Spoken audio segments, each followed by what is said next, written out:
निर्गमन का पुस्तक 3 अध्याय में 22 वचन लिखल गल बाटे। ए अध्याय का मुख्य अंश 1 वचन से लेके 12वां वचन तक के भाग में देखे के मिलला। मूसा अपने ससुर यत्रो के पास में रुकना और भेड़ बकरी चरावा समय वो उनके चरावा समय परमेश्वर का पर्वत के पास गईना। होरे पर्वत पर झाड़ी के झुंड में स्वर्गदूत के द्वारा परमेश्वर का दर्शन उनके मिलल। वो दर्शन में झाड़ी में आग तो जलत रहल, लेकिन उ राख नहीं होत रहल। ए आश्चर्य के देखे बदे मूसा ओकरे तरफ जाए लगना। ई 12 वचन में इस्राएली प्रजा के मिस्र के गुलामी से छुड़ावे बदे परमेश्वर मूसा का चुनाव करे बयान। ए बात के स्वर्गदूत के द्वारा बतावे का वर्णन हमके में देखे के मिलला। जौन कष्ट मिस्री लोग इस्राएली लोगन के देत बयान ओके हम देखे बाई। परमेश्वर कहत बयान के हम यही बदे उतर आल बाई के तहके मिस्र में भेजी। ई बात के सुन के 13वां वचन से लेके 15वां वचन तक मूसा परमेश्वर का नाम पूछेगा वर्णन के बारे में देखे के मिलला। 16वां वचन से लेके आखिरी वचन तक परमेश्वर उनके बतावत बान के तू जाय के इस्राएली पुरनियन के इकट्ठा कर और उनसे ई कहिए के परमेश्वर हमके दर्शन दे के ई कहे बदे भेजे बान के हम तहके दूध और मधु बहे वाला देश में लेके चलब। तब लोग तहार सुनिए। परमेश्वर इहो कहत बान के हम जानत बाई के मिस्र का राजा फिरौन तहके जाए न दिहे, तब पर भी हम ओ देश पर दंड देबै और उ देश के नाश कई के तहके वहाँ से हम निकालब। तुम वहाँ से खाली हाथ न जेब और बहुत सारा धन इकट्ठा कई के वहाँ से तू निकलब। ओ देश का एक उत्तम पदार्थ के तू लोग लूट के ले जाइब। परमेश्वर कहत बयान जौने रीत से परमेश्वर इब्राहिम के दर्शन दे के कहे बयान उ सारा बात उ पूरा होई। अब हम 3 अध्याय का पहले वचन से मनन करल जी। मूसा अपने ससुर यत्रो नामक विद्यान का याजक का भेड़ बकरी के चरावत रहना और वो उनके जंगल के पश्चिम और होरे नामक परमेश्वर के पर्वत के पास ले गए। यहाँ परमेश्वर का पर्वत बाटे। ये स्वयं नाम मूसा दिले बयान काहे बदे के मोआब के मैदान का यात्रा के समय में मूसा इस सारा इतिहास के लिखब शुरू करे बयान। मोआब का पूर्व का दिशा के मैदान में इस्राएली आपन तंबू लगाए रहना। यर्दन के पार करके उ लोग कनान में प्रवेश करे वाला रहना। जब इस्राएली वहाँ पर परमेश्वर का आज्ञा के इंतजार में रुका रहना उस समय मूसा निर्गमन का पुस्तक के लिखब शुरू करे बयान और एकरे बाद उत्पत्ति का किताब, लेवी व्यवस्था का किताब, गिनती और व्यवस्था विवरण का किताब के लिखल गल बाटे। ये पुस्तक के लिखत समय उस समय इस्राएली आपन यात्रा के कर चुका रहना और इस समय में मूसा का उम्र 80 साल का रहल। वो आपन यात्रा का अंतिम समय में रहना। यर्दन पार करके वो कनान में पहुंच जाना। ये समय यर्दन का ए पार बयान उ सब और इस समय तक मूसा इस्राएली के 42 स्थान से होई के यहाँ तक चलाए बयान। पहला जनगणना के समय हम जेकर गिनती करल गए रहल उनमें से केवल कुल 2 जन के छोड़ के 6 लाख लोगन का जनसंख्या इस 40 साल में इस जंगल में समाप्त हो गया। जेकर उम्र 20 वर्ष से कम रहल उनकर गिनती ए जनगणना में नहीं गल रहल और ए यात्रा के समय में जौन 20 वर्ष के जे हो चुका रहल और उनकर संतान का गिनती जब दूसरे जनगणना में करल गए रहल त उनकर भी गिनती बाटे। लगभग 6 लाख उ सब रहना। दोनों जनसंख्या के बीच में लगभग 2000 का अंतर बाटे। नया पीढ़ी के लोगन का यहोशू कनान में ले गई और ये दूसरी पीढ़ी के लोगन बदे संक्षिप्त में व्यवस्था विवरण के मूसा लिखे बयान दूसरी बार बतावल जात बाटे। यही बदे ओके व्यवस्था विवरण नाम देवल गल बाटे। दूसरा बार ई सारी घटना का वर्णन उकरत बयान और यही संदर्भ में होरेब नामक पर्वत के परमेश्वर का पर्वत ऐसा नाम देवल गल बाटे और एके हम सिनै पर्वत भी एके कहिला जा। अगर आप इसराइल जइबा तो आप देखबा कि वहाँ का सारा पर्वत सफेद दिखाई देला, लेकिन ई एक ही पहाड़ बाटे जवन आग से जलल गयल सामान काला दिखाई देला। ओ समय में स्वयं परमेश्वर यहोवा अग्नि के बादल में होके सिनाई पहाड़ पर उतर आ रहना और यही बात के द्वारा हम कह सकीले जाके वो पहाड़ अब ही भी धधकत पहाड़ के समान वो दिखाई पड़ला। ई बतावे बदे हम स्वयं गवाह बाई। काहे बदे के हम वो पहाड़ के देखे बाई। जब हम यरूशलेम गईली तो हम ये सारा बात के देखली। अब वो पहाड़ पर वो कटीली झाड़ी का झुंड वैसे ही गवाही के रूप में देखे के मिली। लगभग 3.5 साल बीत गए, लेकिन फिर भी वो घटना के वहाँ पर वैसे ही देख सकिले जा। मूसा अपन ससुर इत्र का भेड़ बकरी के चरावत रहना। उनके पास उनकर खुद का झुंड नहीं रहल। एक बार मूसा का निर्णय के देखा वो अपने ससुर के भेड़ बकरी के 40 साल चरैना, लेकिन खुद के बदे कोई भी झुंड के अपने आप के तैयार नहीं कर लेना। यही बदे ए रीत से अपने पूर्वज याकूब के भी देखे के मिलला। वह अपन ससुर लाबान के यहाँ 2 बार 20-20 साल काम करके देखे के मिलना। पहले 20 साल अपने पत्नी और अपने बच्चन बदे और अगला 20 साल संपत्ति कमाए बदे। ये प्रकार से वो हारान में रहत रहना। हारान में रह के वो अपने बदे और अपने बच्चन बदे भेड़ बकरी के झुंड के उ कमाए बयान। लेकिन मूसा अपने बदे कोई भी झुंड नहीं कमाए बयान। काहे ऐसे कहना? परमेश्वर हमके अपने प्रजा के छोड़ावे बदे हमके बुलाए बान। यही बदे हमके व्यक्तिगत संपत्ति का आवश्यकता नहीं बाटे। ई उनका दर्शन रहा, ई उनकर लक्ष्य रहा।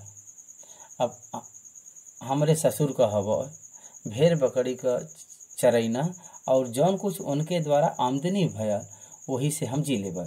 यह मूसा का नियम रहा। आज परमेश्वर को बहुत सारा लोग उनके दर्शन के कारण एक साधारण जीवन जी के चल गए ना। उ सब अगर चाहे तो उ सब संसार में बहुत सारा संपत्ति के उ सब कमा सकत ना, लेकिन उ सभी से नहीं करना। लेकिन परमेश्वर का मार्गदर्शन में चलना ये उनका निर्णय रहा। मूसा पर्वत पर कुछ भेड़ बकरी के झुंड के लेके आईना। यहाँ पर एक अलौकिक बात के बतावे के बाटे। परमेश्वर स्वर्ग से ये सारा दृश्य के देखत बयान। मूसा का 80 वर्ष का जीवन ई परमेश्वर के सामने खुलल किताब के समान रहल। यही प्रकार से आपका भी जीवन परमेश्वर के पता बाटे। कोई भी चीज उनके आँख के सामने छुपल नहीं बाटे। तहार ताकत और कमजोरी सब उ जानत बयान। परमेश्वर जब देखना तब मूसा उनके होरे पर्वत पर दिखाई देना। तब परमेश्वर सोचना के हमके अपने आप के परमेश्वर के ऊपर प्रकट करे के बाटे। यही बदे वो मूसा के पास आईना। कोई भी मनुष्य अपने आप से परमेश्वर के देख नहीं सकला, लेकिन बाइबल में परमेश्वर के विशेषता ई हवे के उस स्वयं अपने आप के लोगन के ऊपर अपने उद्देश्य के अनुसार वो प्रकट करे बयान। मनुष्य का इच्छा से प्रकट होए वाला नहीं, लेकिन अपने इच्छा से प्रकट होई के लोगन के दर्शन देवे वाला परमेश्वर है। बाइबल का परमेश्वर मूसा के प्रति परमेश्वर के पास एक योजना रहा और मूसा का इच्छा के बिना परमेश्वर वो योजना के आगे नहीं बढ़ाएगा। वो मनुष्य के दास के रूप में नहीं, लेकिन मित्र के रूप में वो देखा न।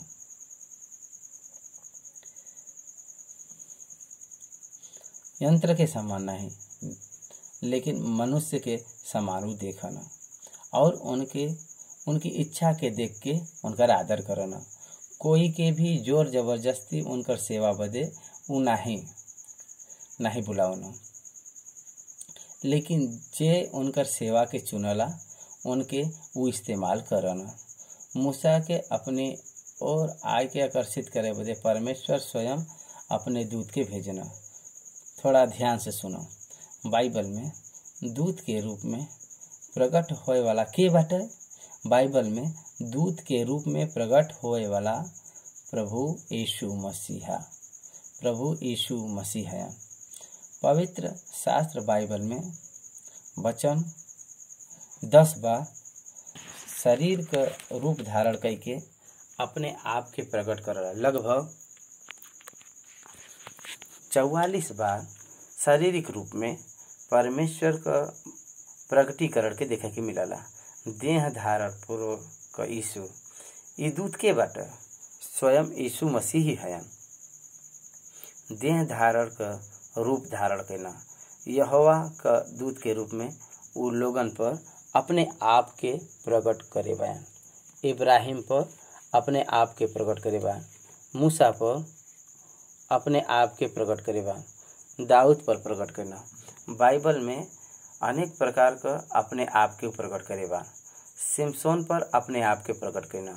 ये प्रकार से जब हम बाइबल में देखब तो शारीरिक रूप में जवन दूत लोगन से मिले आवत न वो मीन यीशु मसीह ही रहना। वह परमेश्वर का वचन रहल, वह परमेश्वर का वचन रहा। वो आराधना के ग्रहण करके परमेश्वर का महिमा करत रहना और परमेश्वर के प्रकट करत रहना। बाइबल में परमेश्वर के हवा ये जानकारी न होए के कारण हम अपने स्वयं के ज्ञान के अनुसार और हमरे भावना के अनुसार परमेश्वर के न समझ पावल जी। ये बहुत ही विशेष बात बाटे। बाइबल का परमेश्वर के केवल के यीशु के ही द्वारा समझ पाइब। ओके उनके छोड़ के परमेश्वर दास प्रगटीकरण नहीं बया। देखो यहाँ पर कटीली झाड़ी के बीच में परमेश्वर का दूत मूसा पर प्रकट भइला। जब वो देखना के झाड़ी तो जलत बाटे लेकिन राख नहीं होत बाटे। ई इजरायली लोगन के चिन्ह के रूप में देखावल गली दर्शन बाटे। झाड़ी तो जलत बाटे लेकिन राख नहीं होत बाटे। 400 साल तक पराया देश में गुलाम रहे वाला ई इस्राएली लोग लगभग 6 लाख लोग आग के भट्ठे के समान यातना वो सब सहत रहना। वही स्थिति में बढ़त गई ना, लेकिन नष्ट नहीं भइना। ये प्रकार से जलय वाला ई झाड़ी इस्राएली के प्रतीक के रूप में हम लोगन के देखे की मिली। परमेश्वर के सामर्थ्य के द्वारा उ जाति ठीक रहल। परमेश्वर के प्रतिज्ञा के द्वारा उ जात बन रहल। यही बदे उ जाति बाटे, यही बदे उ जाति नष्ट नहीं हो पाई। यही प्रतीक के रूप में एक झाड़ी जलत बाटे लेकिन उ नष्ट नहीं होत बाटे, भस्म नहीं होत बाटे, राख नहीं होत बाटे।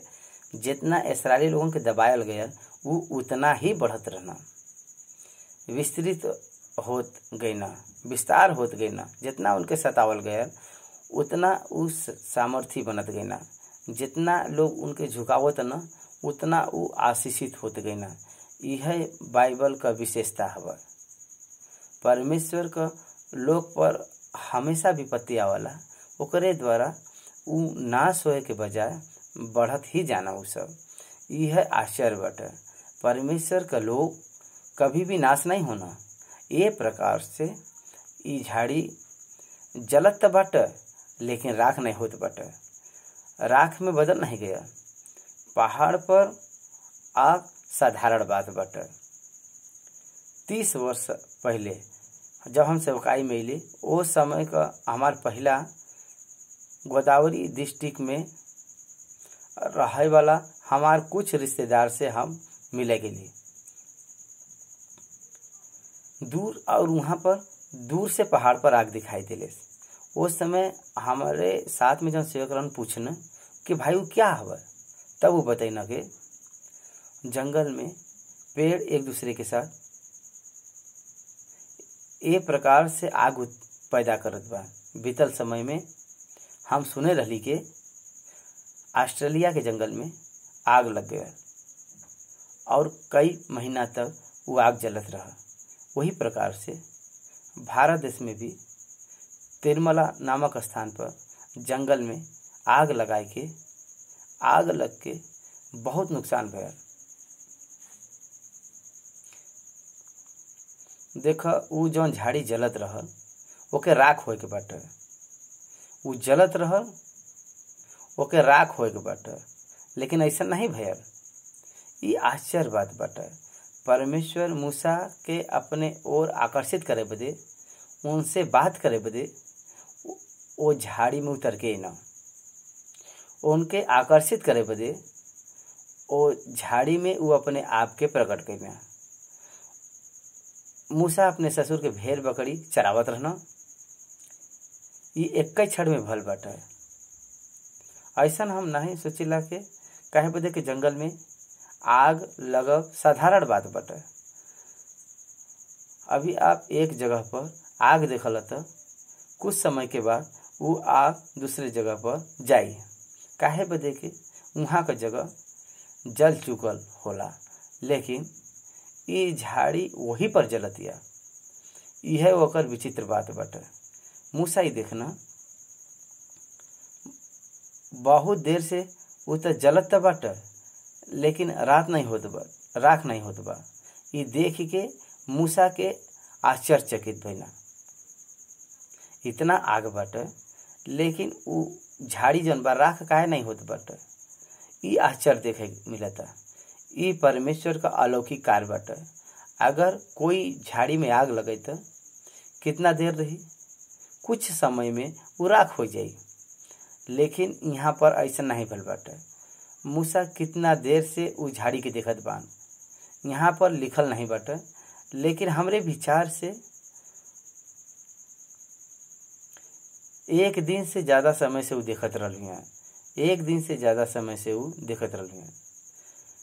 वो ये बात पर ध्यान दिले हुई हैं और इस संदर्भ में मूसा वहाँ पर पहुँच गई ना। फिर वो सारी रात नहीं, अब वहाँ हम जाके देख लेबा। वो सारी रात न सुतल हुई हैं और हम सवेरे जाके वहाँ देखब और इस आश्चर्य के हम समझब। मूसा के मन में ही एक बात के जागृति भयल और वो बात के हमके जाने के बाटे कि वहाँ का होत बाटे, और वही उत्सुकता के द्वारा वो वहाँ पर पहुँचना। ये सब परमेश्वर जानत रहना। यही बदे परमेश्वर ए प्रकार से उनके दर्शन देना। परमेश्वर एक मनुष्य के विचार में का होत बाटे और का वो कल्पना करत बा, ओके ध्यान में रखी के वो अपने योजना के प्रकट करना। मूसा जरूर वहाँ पर अइहा, काहे बदे के मूसा ऐसा व्यक्त नहीं रहना के वो चीज के देख के अनदेखी करे। मूसा का मन ऐसा रहल के हम जाब और देखब।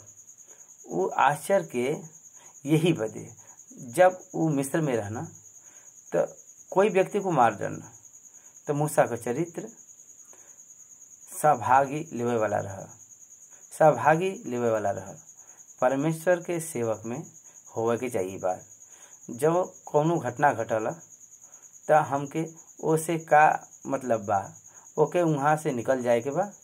ये परिस्थिति काहे अलग दिखाई देत बा, हमके का करे के बा, ये परिस्थिति में हमार का भाग बाटे करे बदे ऐसा सोचे वाला ही एक सेवक बन सकला। 20 साल पहले जब हम सेवकाई में आ रही, हम कभी भी जौन काम लोग करन ओके पसंद नहीं करत रहे। हमेशा हम ऊ काम के करत रही जे कोई सोच नहीं सकत रहा, जो कोई नहीं कर पावत या कोई करल ना चाहत रहल। ऊ काम के एक विशेषता के हम अपने जीवन में अनुभव करे भाई। जब टीवी कार्यक्रम में आवत नहीं रहा, वो समय से हम टीवी कार्यक्रम के शुरुआत के लिए विदेशी सहायता प्राप्त करके वो कार्य के हम प्राप्त करें, और बिना विदेशी सहायता के परमेश्वर हमरे द्वारा करवा लेना। एकर कारण का बाटे? उत्सुकता और करे के आशा। जौन आज हमरे मन में जोखिम उठावे के क्षमता बा, मूसा जोखिम उठैना, वहाँ पर हम जाके देखब, ऐसा निर्णय लेना। ई उनकर चरित्र रहा, उनकर असली चरित्र ही रहा, और परमेश्वर एके जानत रहना। झाड़ी काहे बदे राख नहीं होत बा, ई मूसा जांचल चाहत ना, और उ बात से वो जोड़ल चाहत ना। उनका परीक्षण करे बदे उ जात रहना। कितना साल से आप मसीह में बया, कौने प्रकार का जिम्मेदारी आप उठावत बया, का बलवंत बात के विषय में विचार करे के बारे में आप तैयार बया। परमेश्वर देखना के मूसा वो आग के देखे बदे उधर आवत बया। कितना विचित्र बात बाटे, मूसा के हर एक कदम के परमेश्वर देखत बया।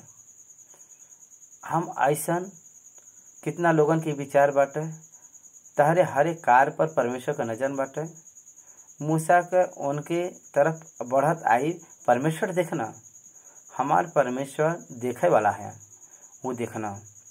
अगर जब अब्राहम निकलना, परमेश्वर उनके देखना, जे हमके देखे ओके हम देखत भाई। ई गवाही के दिले हागर के देखे वाला परमेश्वर, मूसा पर दृष्टि करे वाला परमेश्वर, इसराइलियों को क्रिया के देखे वाला परमेश्वर। हमार परमेश्वर जीवित परमेश्वर है, वो निर्जीव नहीं है। परमेश्वर में जीवन बाटे, यही बदे वो देख सकना। परमेश्वर बात कह सकना, परमेश्वर सुन सकना, परमेश्वर कार्य कह सकना। परमेश्वर के गुण के हमके समझे के बाटे। यहोवा देखना के मूसा देखे बदे मुड़ना चलल आवत बयान। तब परमेश्वर झाड़ी के बीच से उनके पुकारना के, हे मूसा मूसा। देखा शुरुआत में वो देखना के यहोवा का दूत कहाँ गना, लेकिन यहाँ पर मूसा यहोवा कह के लिखत बयान। देखो कोशिश करना। 12वां अध्याय का पुस्तक 3 वचन में परमेश्वर कहत बा याकूब के बारे में।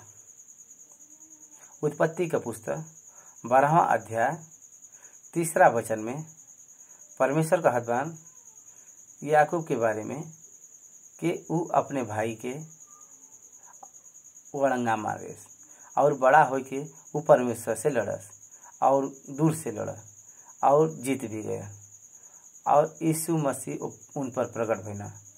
ऐसा लिखल गल बाटे। यीशु का शरीर रूप धारण करे से पहले वो अपने बच्चन के परमेश्वर के दूत के रूप में दर्शन देवल करत रहना। वो मनुष्य के रूप में प्रकट भइना, और संपूर्ण बाइबल ओकर गवाही देत बाटे। और वो झाड़ी के बीच में से परमेश्वर मूसा के बोलना हे मूसा, हे मूसा। कैसे पुकारत बयान? इससे पहले मूसा पहले कभी परमेश्वर के आवाज के नहीं सुने रहना। यह पहला बार, ये पहली बार रहल। लेकिन मूसा परमेश्वर के आवाज के पहचान गई ना, और वो कहना हे प्रभु का आज्ञा बा। परमेश्वर कलो परमेश्वर के आवाज के समझ सकना।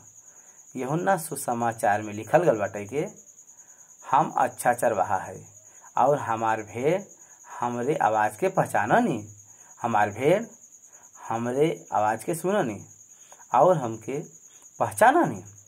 हम उनके जानत बाई और वो हमके जाना नहीं। परमेश्वर का लोग परमेश्वर के आवाज के पहचानना और परमेश्वर के पहचानना पवित्र शास्त्र में प्रकट करल गया परमेश्वर का वचन बाटे और वो वचन के द्वारा परमेश्वर का चरित्र प्रकट करल गल बाटे। और एकरे विरोध में परमेश्वर कभी भी पक्ष न करें। दूसरा तीमुथियुस 2 अध्याय 13वां वचन में लिखल गल बाटे के परमेश्वर अपने स्वभाव के विरोध में कुछ भी न करी है। नहीं कैसे करना, ऐसा नहीं बाटे। लेकिन परमेश्वर अपने वचन के विरोध में न करी है, अपने स्वभाव के विरोध में कुछ नहीं करी है। यही बदे यहाँ पर देखो, जब परमेश्वर मूसा से कहना है मूसा हे मूसा कह के पुकारना, तब मूसा कहत बा का आज्ञा बा, का आज्ञा बा प्रभु। बोले पर परमेश्वर अपने विशेष बात के प्रकट करे बा। मूसा परमेश्वर के पहचान लेना, मूसा परमेश्वर के पहचान लेना और उसके बाद परमेश्वर के बतावल चाहना के उके हवा। यही बदे जब तक परमेश्वर से अपने आप के प्रकट न करे तब तक मनुष्य ओके समझ न पाए। परमेश्वर स्वयं जैसे वो चाहना उनके ऊपर अपने आप के प्रकट करना। यूहन्ना सुसमाचार में जब प्रभु यीशु मसीह सामरी स्त्री से बात करना तब वो स्वयं उन पर प्रकट करना के जौने मसीह का तू इंतजार करत बाऊ वो हम ही है।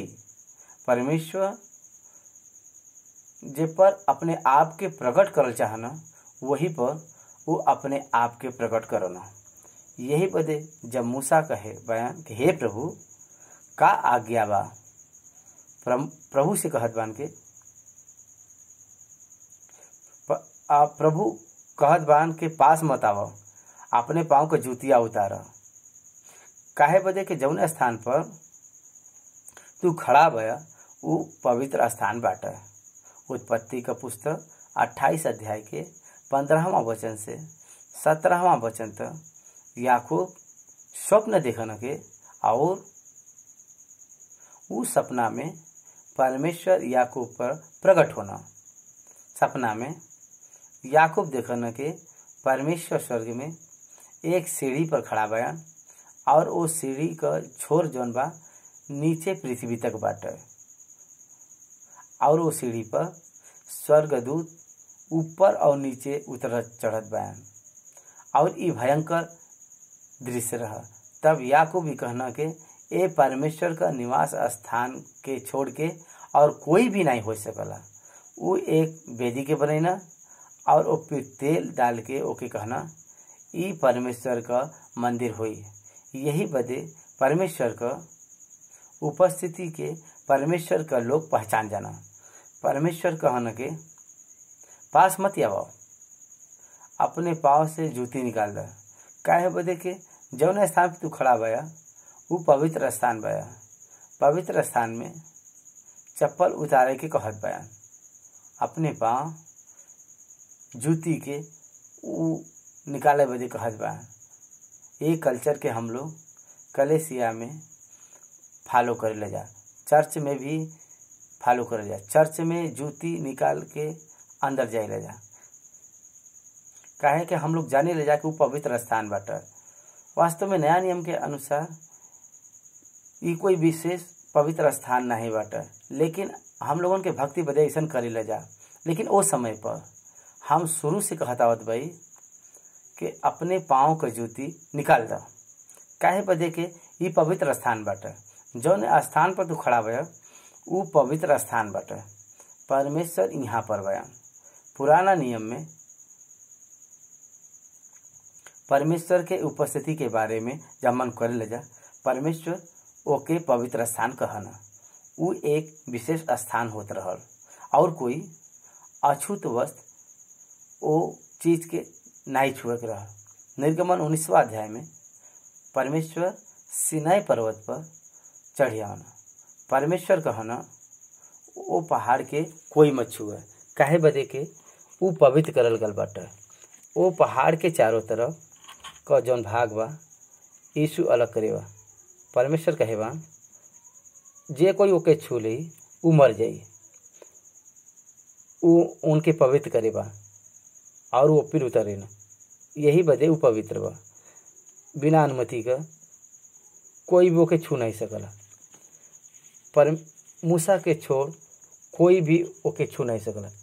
यहाँ तक के जानवर के भी छुए बदे मना रहा। ऊ पवित्र स्थान हवा जहाँ पे परमेश्वर निवास करना, जहाँ पर परमेश्वर खड़ा होना, ऊ पवित्र स्थान के रूप में गिनल गया। यही बदे ऊ व्यक्ति के छोड़ के जेके अनुमति प्राप्त बाटे और कोई वो स्थान पर खड़ा नहीं हो सकला। मूसा के ऊपर परमेश्वर का अनुग्रह रहल। यही बदे ऊ कहत बान के अपने जूता के उतारा और यहाँ खड़ा हो जा। और परमेश्वर ए प्रकार से अपने आप के प्रकट करतान के हम तहरे पिता अब्राहम, इसहाक और याकूब का परमेश्वर है। अब्राहम तब तक मर चुका रहना। ई चारण के परमेश्वर नाम लेके ऊ कहत बा और उनके जीवित का उपमा देत बा। प्रभु यीशु जब ए धरती पर जीवित रहना तो उस समय में प्रभु इब्राहिम का परमेश्वर हूँ, याकूब का परमेश्वर हूँ, इसहाक का परमेश्वर है। ये बात के ऊ स्मरण दिलाई के ये बात ऊ करत रहना। ऊ कहत रहना के ई लोग जौने परमेश्वर का आराधना कईना ऊ परमेश्वर हम है। ऊ मर गई ना और परमेश्वर अब तक जीवित बा और ऊ हम है। और परमेश्वर के उपस्थिति में जीवित के तरह ठहरावल गल बयान। यीशु मसीह ही कहे बयान के ऊ जीवितन का परमेश्वर है, मृतक लोगन का नहीं। अब्राहम का, इसहाक का और याकूब का परमेश्वर है। जब ये कहत रहना तो ये बतावल चाहत न के वो जीवितन का है और वो मृतकन का जीवित करे का सामर्थ्य के रखन। ए प्रकार से परमेश्वर जब कहना जौने स्थान पर तू खड़ा बया ऊ पवित्र स्थान बाटे। ऊ बतावत के कि हम तहारे पितरा जौन पितरा लोग बान उनकर अब्राहम, इसहाक और याकूब का परमेश्वर है। जब परमेश्वर उनसे बात करत ना तो मूसा घबरा गई ना और भूमि की ओर झुक गई ना। काहे बदे काहे झुक गई ना? मूसा परमेश्वर के तरफ देखे से डर गई ना। मूसा परमेश्वर के देखे से डर गई ना। उत्पत्ति का किताब में याकूब कहना के हम परमेश्वर के मुख के दर्शन करे भाई, लेकिन फिर भी जीवित भाई। और वो समय के स्थान के हरवेल नाम देना, अर्थात मतलब परमेश्वर का चेहरा। परमेश्वर का चेहरा। मनोहर अपने पत्नी से कहा था कि हम परमेश्वर के चेहरा के देखे भाई, अब हम मरब।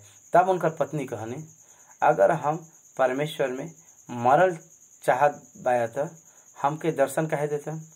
तो वो बतावल कि परमेश्वर अपने आप नम्र कह के हमरे ऊपर अपने आप के प्रकट करे बान ताकि हम उनके समझ सके। निर्गमन का किताब 33वां अध्याय 22 वचन में परमेश्वर स्वयं कहतान के कोई भी हमरे चेहरा के देख नहीं सकला और हमके देख के उ जीवित नहीं रह सकला, मर जाई। वचन कहला कोई भी कभी भी कहीं पर भी परमेश्वर के देख नहीं पाल बा। प्रभु यीशु के छोड़ के कोई भी कहीं पर कभी भी परमेश्वर के नहीं देखे बा। आदम से लेके अंतिम मानव तक भी कभी भी कहीं कहीं पर कोई परमेश्वर के नहीं देखे बा। यीशु मसीह स्वयं परमेश्वर के मनुष्य पर प्रकट करे बा। यही बदे संपूर्ण पवित्र शास्त्र में प्रकट होए वाला परमेश्वर यीशु ही है। बहुत सारा लोग यीशु के लेके 2000 वर्ष पहले से ही देखता कि वो केवल उनके मुंह और शारीरिक जन्म मात्र बाटे। 2000 साल पहले वो लोग उनकर भौतिक जन्म का समाचार बाटे। उससे भी पहले वो रहना और आदि और अंत है वो, उनसे पहले भी कुछ भी नहीं रहा, वो समय में भी वो रहना। यही वजह कि जब वो कहन के हम अब्राहम और इसहाक और याकूब का परमेश्वर है, तब मूसा उनके देखे से डरना। काहे बदे कुछ सोचा न कि हम मरब। परमेश्वर के बारे में ये ज्ञान उनके ज्ञान रहा। तब परमेश्वर से ये रीत से बात करतान के कि हम अपने प्रजा के लोग जौन मिस्र में बा उनके दुख के हम देखे भाई, और उनकर जौन चिल्लाहट परिश्रम करावलन के कारण भइल बाटे ओके भी हम सुने भाई, और उनके पीड़ा के पर भी हम ध्यान दिले भाई। हमार प्रजा, इस शब्द 17 बार लिखल गल बाटे। हमार प्रजा इसराइली हमार प्रजा है, ऐसा परमेश्वर को हद बयान। जो कुछ मिस्र में हमारी प्रजा पर होला हम ओके देखे भाई, और उनके चिल्लाहट के हम सुने भाई, उनके सब पीड़ा के हम जानत भाई। यही बदे हम उतर आल भाई। परमेश्वर उत्तर देत बा। परमेश्वर जब उनके प्रजा के लोग जब दुखित हो न, रोव न, पीड़ा में हो न, तब वो देखे वाला है, छोड़े वाला नहीं है। देखे वाला परमेश्वर, सुने वाला परमेश्वर, जाने वाला परमेश्वर है। केवल इतना ही नहीं, वो चुप रहे वाला भी परमेश्वर नहीं बा। वो ओकर उत्तर देना परमेश्वर ही गवाही देत बा कि उनकर परिवार हम उनकर पुकार, उनकर चिल्लाहट हमरे कान तक पहुँचल बाटे। वो प्रार्थना का सुने वाला और प्रार्थना का उत्तर देवे वाला परमेश्वर है। पवित्र शास्त्र का परमेश्वर जन बयान हम सामर्थी परमेश्वर के रूप में देख जा। वो व्यक्ति हैं और साथ ही साथ वो सामर्थी भी बयान। वो केवल वो शक्ति ही नहीं बल्कि वो व्यक्ति भी बयान। ये हमके समझ में नहीं आ पावला।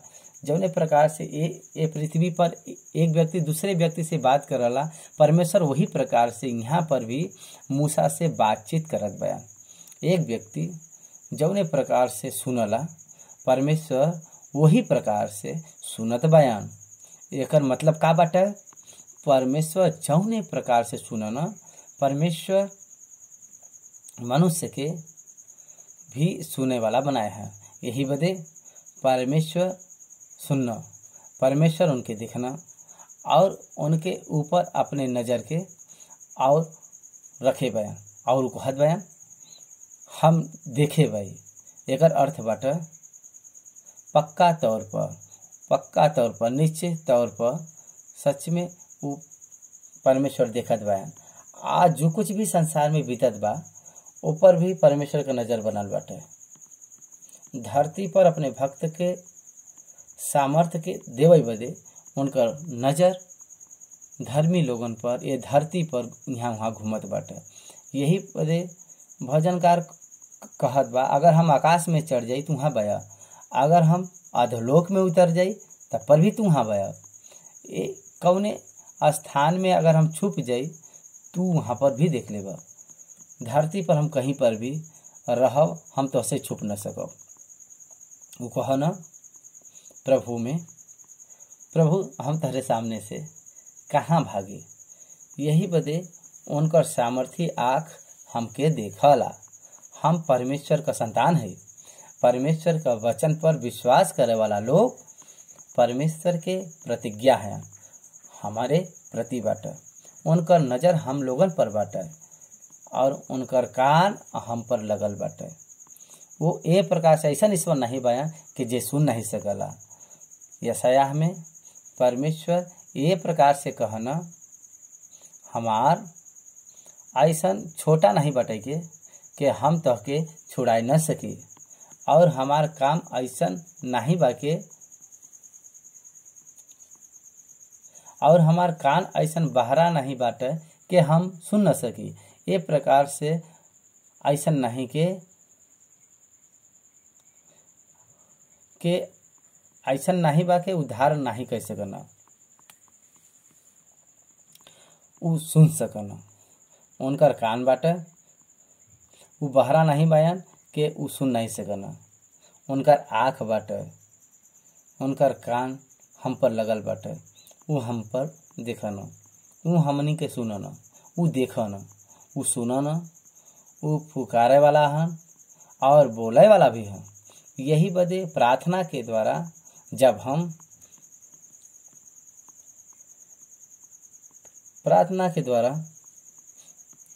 हम परमेश्वर के खोजे ला जा, तब परमेश्वर हमके उत्तर प्रदान करना। ये हमके विश्वास करे के बाटा।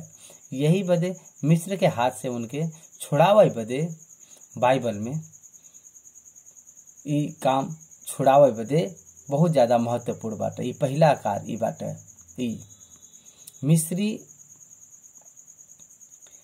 मिस्रियन से छुड़ावे बदे दूसरी बार वो देश से एक उत्तम देश में पहुँचावे बदे पहला काम छुटकारा देवे बदे, और दूसरा बार उत्तम देश में पहुँचावे बदे एकर विशेषता का बटे का कहत बयान। एकरे बदे हम अब उतराल बाई के मिस्री के हाथ से छोड़ाई और वो देश में से निकाल के एक अच्छा और बड़ा देश में जमीन दूध और मधु का धारा बहला, मतलब कनानी, हित्ती, एमोरी, फरिज्जी, हिब्बी और यबूसी लोगन के स्थान में पहुंचाई। अब बताओ, इजराइल के चलावे वाला मूसा है, ई परमेश्वर है। इस्राएली के चलावे वाला मूसा है, ई के परमेश्वर है। परमेश्वर स्वयं उनके चलावत बा। मूसा केवल भौतिक रूप से एक नायक के रूप में दिखाई देत बा। मिस्र से छुड़ाई के कनान में पहुंचावे बदे परमेश्वर मूसा के द्वारा कार्य के करत बा। अदृश्य परमेश्वर काम करत बा। अदृश्य परमेश्वर काम करत बा, कार्य करत बा। मूसा से कहत बान के यह काम करे बदे हम उतर आल बाई। वही परमेश्वर आज हमरे साथ बा। वो समय में मूसा से बात करे वाला परमेश्वर ए समय में आपसे बात करत बा। ये प्रजा के चलावे बदे वो मनुष्य का रूप धारण करके न उद्धारकर्ता के रूप में न अपने लोगन के बारे में सुसमाचार के अपने लोगन के द्वारा सुसमाचार सुनावे बदे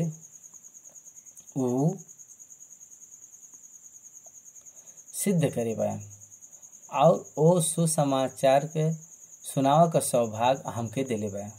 महान आदेश में यह हमके देखे के मिलला। मती सुसमाचार 28वां अध्याय के आखिरी वचन में महान आदेश देत बयान, सारा जगत में जा और सारा सृष्टि के लोगन के सुसमाचार सुनावा के, और पिता, पुत्र और पवित्र आत्मा के नाम से बपतिस्मा दे के उनके चेला बनावा और उनके एक राज्य के रूप में तैयार करे बदे कहे बयान।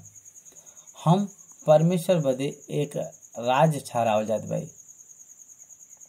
हम जौन नया नियम के विश्वासी है जा, परमेश्वर का राज ठहरावल जात बाटे और ई राज्य पर प्रभु ठहरावल गल बा। और वो समय परमेश्वर मूसा से का कहना, ई 7 राज के लोग जवन उस समय वो स्थान में रहना, वो दूध और मधु बहे का स्थान रहा।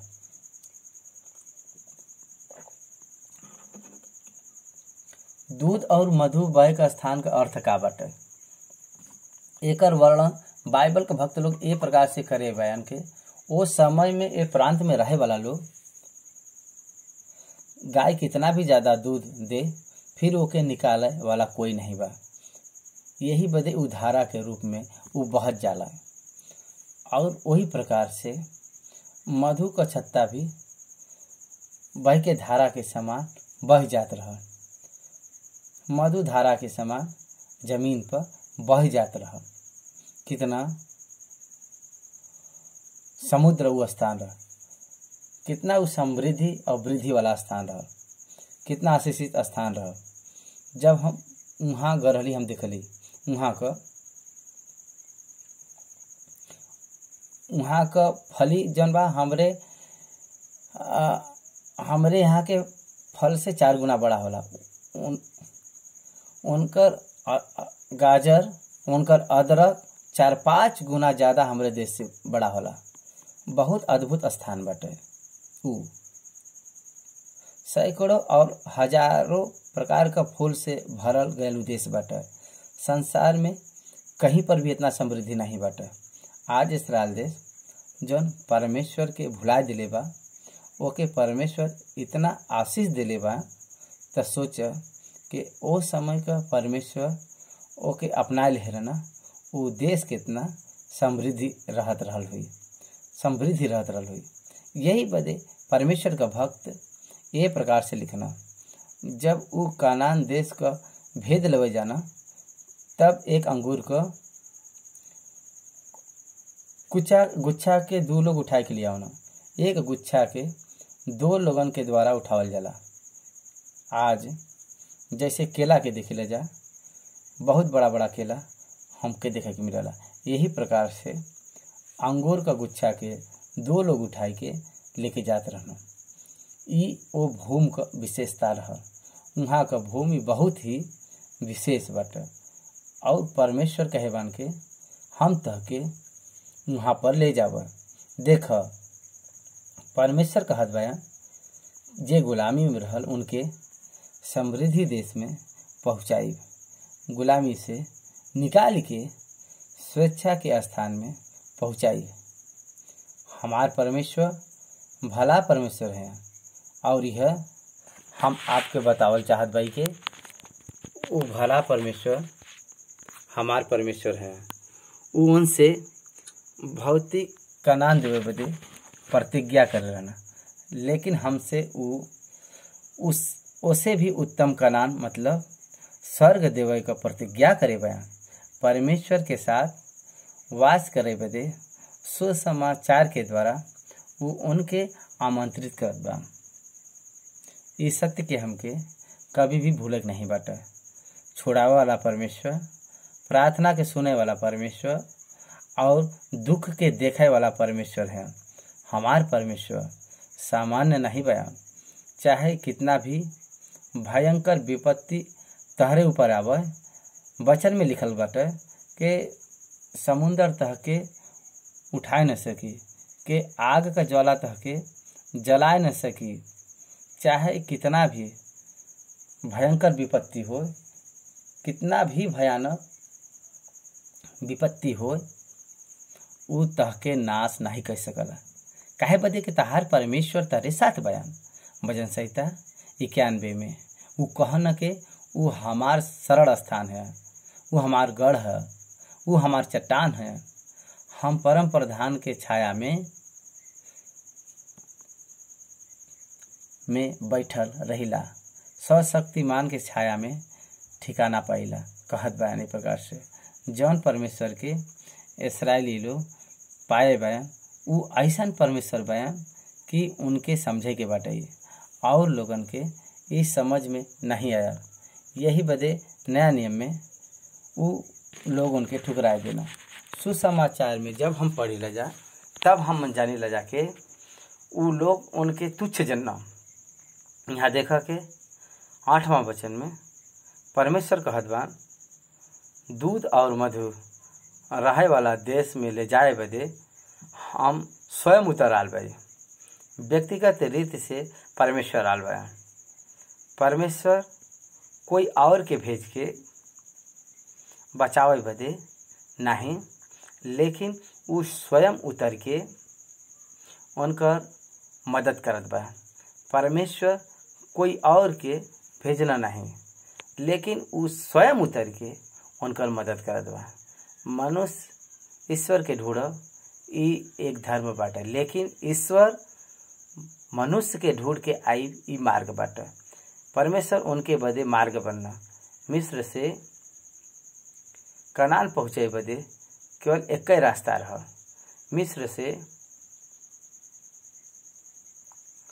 मिस्र से निकाले बदे एक ही रास्ता रहा और वो केवल एक ही मार्ग रहा और वो रास्ता परमेश्वर है।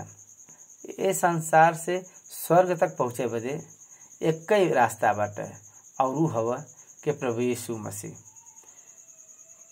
यीशु सीढ़ी है जेकर गवाही यूहन्ना, उत्पत्ति का और याकूब भी दिले बा। यूहन्ना जन प्रभु यीशु का कहे गल बात के लिखना तब वो लिखना के यीशु कहे बान के हम ही मार्ग है। यूहन्ना 14 में कहल गल बाटे कि केवल वो एक ही मार्ग बया और यहाँ पर भी हमके देखे के मिलला के केवल वही एक मात्र रास्ता बा और जौने रास्ता से चला वाला बा वही रास्ता से इस्राएली लोग जाए वाला रहना। परमेश्वर कहना उनके चलावे बदे हम उतर के आल बाई। 9वां वचन में कहत बन के इस्राएली का पुकार हमरे तक पहुँचल बाटे और जौन पीड़ा मिस्री लोग इस्राएली के देत रहना ओके हम देखे बाई। यही बदे अब हम तह के फिरौन के पास भेजत बाई और तू हमार इस्राएली प्रजा के मिस्र से छोड़ाई के लिए बा। हमार प्रजा ये निर्गमन में 17 बार लिखल गल बाटे। इस्राएली हमार प्रजा प्रतिज्ञा करल गए लोग। इस्राएल ई परमेश्वर का महिमा बदे परमेश्वर के द्वारा चुनल गली जाति बाटे। यही बदे परमेश्वर कहत बान के हम इस्राएली के दुख के देखे भाई। यही बदे आवा और हम तोहके फिरौन के पास भेजत भाई। देखा जौन परमेश्वर मूसा के दर्शन दिले बान वही परमेश्वर फिरौन के दर्शन दे सकत रहना कि नहीं? हाँ कि नहीं बतावा। मूसा के ऊपर अपने आप के प्रकट करे बदे ये सब कुछ भयल मूसा पर प्रकट बा, लेकिन दूसरे पर नहीं। विश्वासी के पास सुसमाचार पहुँचावे बदे परमेश्वर मनुष्य के इस्तेमाल करना। परमेश्वर का योजना का पूर्ति बदे मनुष्य के भागीदारी। परमेश्वर अपने उद्देश्य के पूरा करे बदे मनुष्य के भागीदारी में वो आमंत्रित करना। मनुष्य के परमेश्वर आमंत्रित कर बा। मूसा को कहना आवा। मूसा कहत प्रभु कहत बयान हमरे साथ भागीदारी बना। हमरे उद्देश्य के पूर्ति बदे एक भागीदार चाहिए और तू है आवा। देखा परमेश्वर तैयार बा हमके सहभागी बनाओ बदे। हम कितना धन्य भाई। प्रेरित पौलुस कहना के हम मसीह के साथ उनकर सहकर्मी है जा, परमेश्वर के साथ सहकर्मी है जा। ये कितना धन्यता बा। परमेश्वर के साथ कार्य करो ये कितना महान बात बाटे। जब परमेश्वर एक और जुआ उठावत बा और दूसरा तरफ जुआ उठाई, यही बदे विलाप गीत में कहल गल बाटे मनुष्य बदे जवान में जुआ उठाई धन्य हवा और उ जुआ लादे वाला परमेश्वर ही है का अलौकिक और मनुष्य का सहभागिता बाटे। ये धरती पर परमेश्वर का आशीष हवे। धरती पर भी सभी काम से महत्वपूर्ण काम ही बाटे। सुसमाचार का प्रचार करब ये काम लोगन के ऊपर परमेश्वर के साथ जुड़े का काम बाटे, हमरे साथ जुड़े वाला ही काम बाटे। यही बदे परमेश्वर मूसा के अपने साथ काम करे बदे बुलावत बा। वचन में हमके देखे के मिलला के एक अदृश्य परमेश्वर दिखे वाला व्यक्ति के ओके सहभागी देत बा।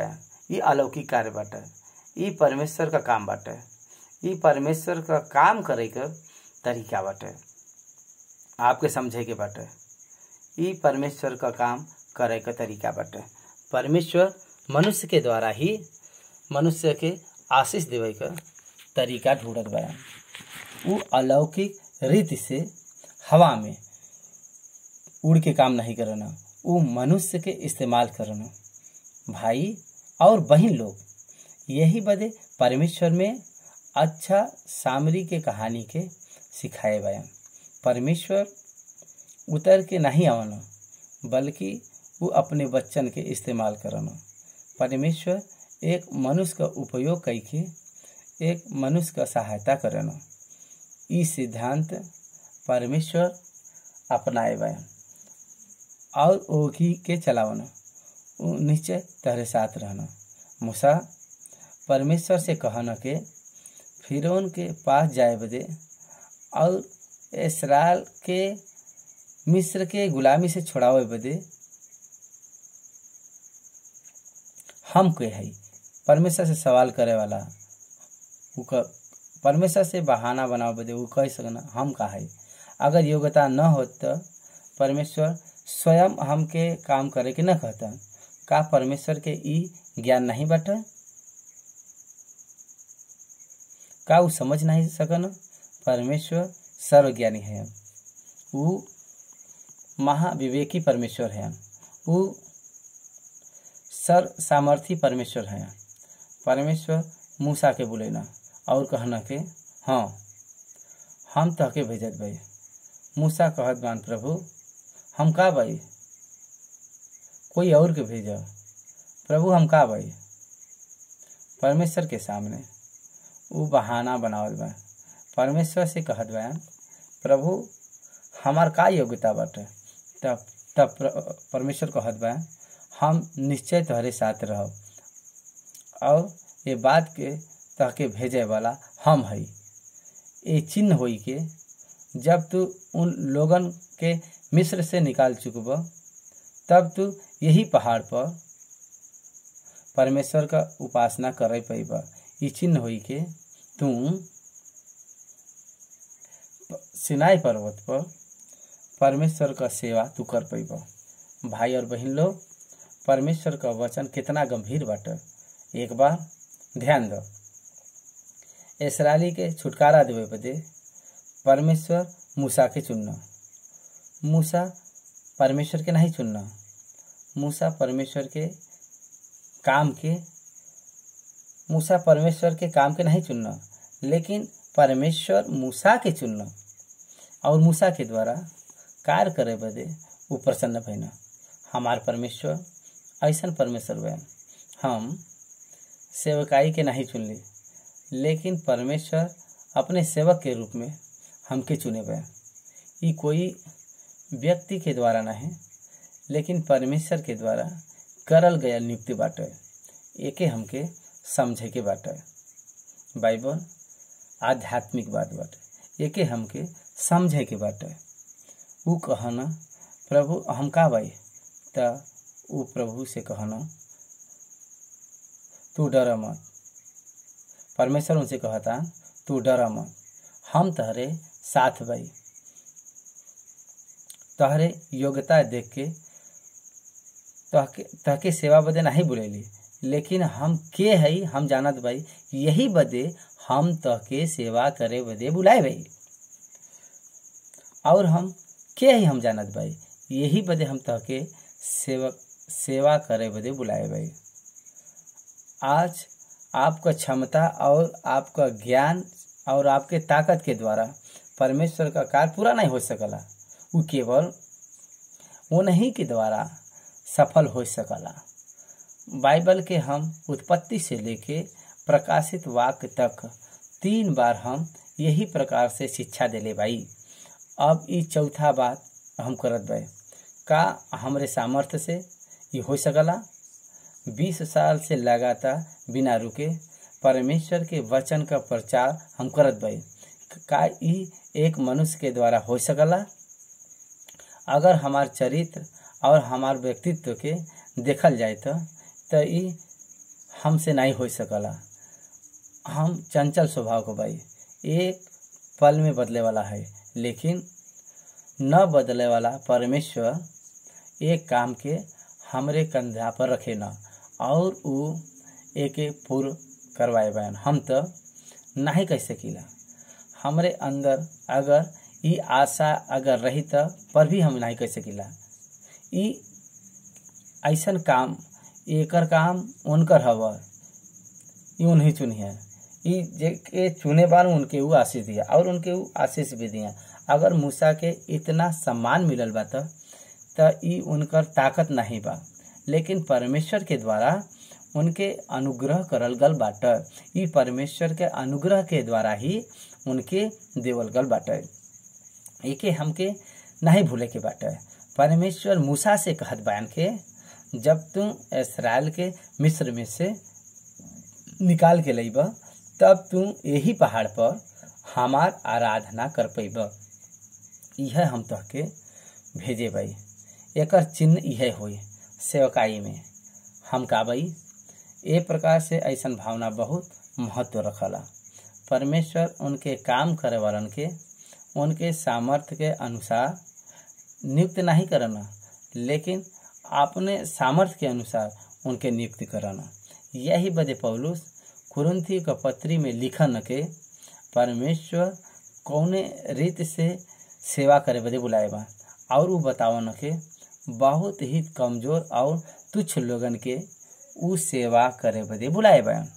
अगर पढ़ब तो कुरिन्थियों का पत्री 1 अध्याय 26वां वचन से ए प्रकार से लिखल बा उमिन के, हे भाई अपने बुलायल जाए पर तो सोच के न शरीर के अनुसार न बहुत ज्ञानवान न बहुत सामर्थी और न बहुत कुलीन बुलावल गेला, लेकिन परमेश्वर जगत के मूर्खन के चुन लेने के ज्ञान वालन के लज्जित करे और परमेश्वर जगत के निर्बलन के चुन लेने के बलवालन के लज्जित करे और परमेश्वर जगत के नीचन के और तुच्छन के यहाँ तक के जे कुछो नहीं बाटे उनको भी चुन ले बा के उनके भी व्यर्थ का से कोई भी प्राणी परमेश्वर के सामने घमंड न कर पाओ, लेकिन उन्हीं के तरफ से तू मसीह यीशु में बाया जौन परमेश्वर की ओर से बा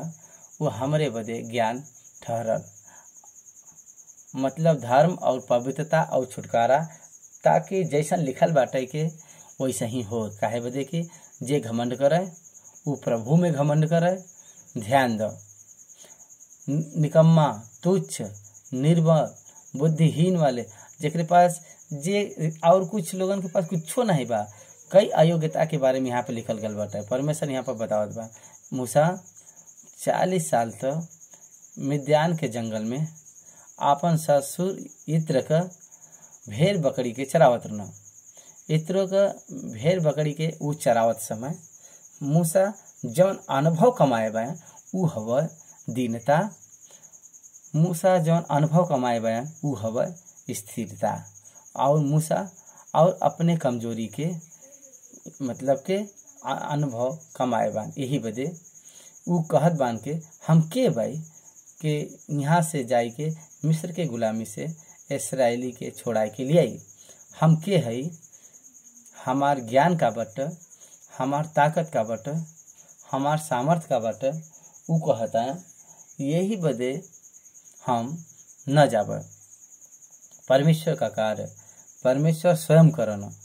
जब परमेश्वर आपन कार्य करना तब एक मनुष्य के चुन के वो काम बदे वो नियुक्ति करना और वो मनुष्य के महिमा देना। परमेश्वर पहले ही से जेके जाने बयान ओके बुलाए बयान और जे के बुलाई न उनके ठहरई न और जे के ठहरई न उनके पवित्र कई न और जे के पवित्र कई न उनके धर्मी भी बने न। रोमियो का 8वां अध्याय में पौलुस कहता है परमेश्वर ठहराए बयान के मूसा के महिमा दे यही बदे उनके बुलाई न। और कई बार हम अपने भौतिक विचार से सोच के का कहे जाके मूसा से बहुत सामर्थ्य रह यही बदे परमेश्वर उनके बुलाई न। मूसा बहुत सामर्थ्य रहना यही बदे परमेश्वर उनके बुलाई न। मूसा में उनके भौतिक योग्यता से बढ़ के उनके मन में जौन विचार रह ओकरे कारण परमेश्वर उनके ठहरे न। उनके मिस्र के सुख भोज का अपेक्षा इस्राएलियों के साथ दुख भोगब अच्छा लगा। परमेश्वर के लोगन के साथ दुख भोगब ही मूसा चुलेना और यह योग्यता परमेश्वर उनके बदे काम करे वालन के लोगन बदे ऊ चाहना। हम निर्बल है ये जान के परमेश्वर के ऊपर आधारित रहे वाला परमेश्वर के ऐसा व्यक्ति चाहिए कि जवन ऊ कहेगे प्रभु हमार विचार नहीं लेकिन तहार विचार अगर तुम हम पर प्रकट करब तो हम चलब। यही बदे मनुष्य का योग्यता और मनुष्य का चतुराई और मनुष्य का यंत्र परमेश्वर के सम्मुख काम न आई ये हमके जाने के बात है। परमेश्वर मूसा के संपूर्ण रीति से जानना परमेश्वर से कहत बयान तू जाब और उनके लेके आईब। परमेश्वर कहत बयान तू जाब और उनके लेके आईब और देख यही पर्वत पर तू हमार आराधना करब। काहे बदे के परमेश्वर ओके भविष्य के ऊ जानत रहना यही बदे ऊ जान लके परमेश्वर के वचन के आप समझ। परमेश्वर मनुष्य के सहभागी के चाहना देख यहाँ पर मूसा बहाना बनावत बयान और कहत बयान अगर हम उनके पास जाए और उनसे कही के तहारे पितरा का परमेश्वर हमके भेजे बा तब हमसे पूछी कि उनका नाम का बाटे तो हम का बताई तो उनका नाम पूछी हैं जैसे काहे नहीं मालूम बाटे का उनका नाम मालूम रहा ये बात आपके समझे के बाटे। यीशु से पहले जब परमेश्वर अब्राहम इसहाक और याकूब प्रकट होते रह न तब वो कोने नाम से प्रकट होते न परमेश्वर वो यहोवा परमेश्वर के रूप में प्रकट नहीं होते रहना वो सर्वशक्तिमान परमेश्वर के रूप में प्रकट होते रहना। अब्राहम से वो कहना हम सर्वशक्तिमान परमेश्वर है सर्वशक्तिमान परमेश्वर के रूप में अब्राहम पर प्रकट बना। बेतेल का परमेश्वर के रूप में वो महान दर्शन में प्रकट बना। उनका नाम तो पूछल गया था वो स्वयं का उनका नाम का बट बतावाना। परमेश्वर का ज्ञान न हो सकला हम कोई से भी उनका तुलना कर सकिला यही बदे परमेश्वर उनका नाम बतावन के हम जौन हई तौन हई। और परमेश्वर मूसा से कहना के उनसे कही के जेकर नाम बाटे जौन हम हई तौन हई और वह हमके तोहरे पास भेजे बा जौन पहले से ही मौजूद बा उनकर कोई आदि और कोई उनकर अंत नहीं बाटे जेकर न कोई माता पिता बा और न उनकर कोई वंशावली बाटे जौन उ बान तौन बयान ई उनकर नाम बाटे उ के हवा ई बतावत परमेश्वर उनकर नाम बतावन उ बयान जौन बयान तौन बयान और हम अपने उपचारण के सुविधा के अनुसार एक यहोवा ए नाम जोल कर बाटे लेकिन सही उपचारण बाटे ई उ एकर अर्थ उ हवे के मुंह से उपचारण भी नहीं कर सकल उनकर नाम बाटे यही बदे उ कहे बया अब हम जौन बाई तौन बाई एकर अर्थ ई बाटे कि उनकर सेवा एकरे सिवाय और कोई उनकर नाम नहीं बाटे। एकर मतलब ई बाटे कि हम अकेले केवल हम ही भरबाई, मैं जो हूँ सो हूँ, और हमके छोड़ के कोई भी नहीं बाटे। हम ही बाई जे ए सृष्टि के रचना करे बाटे, हम ही है।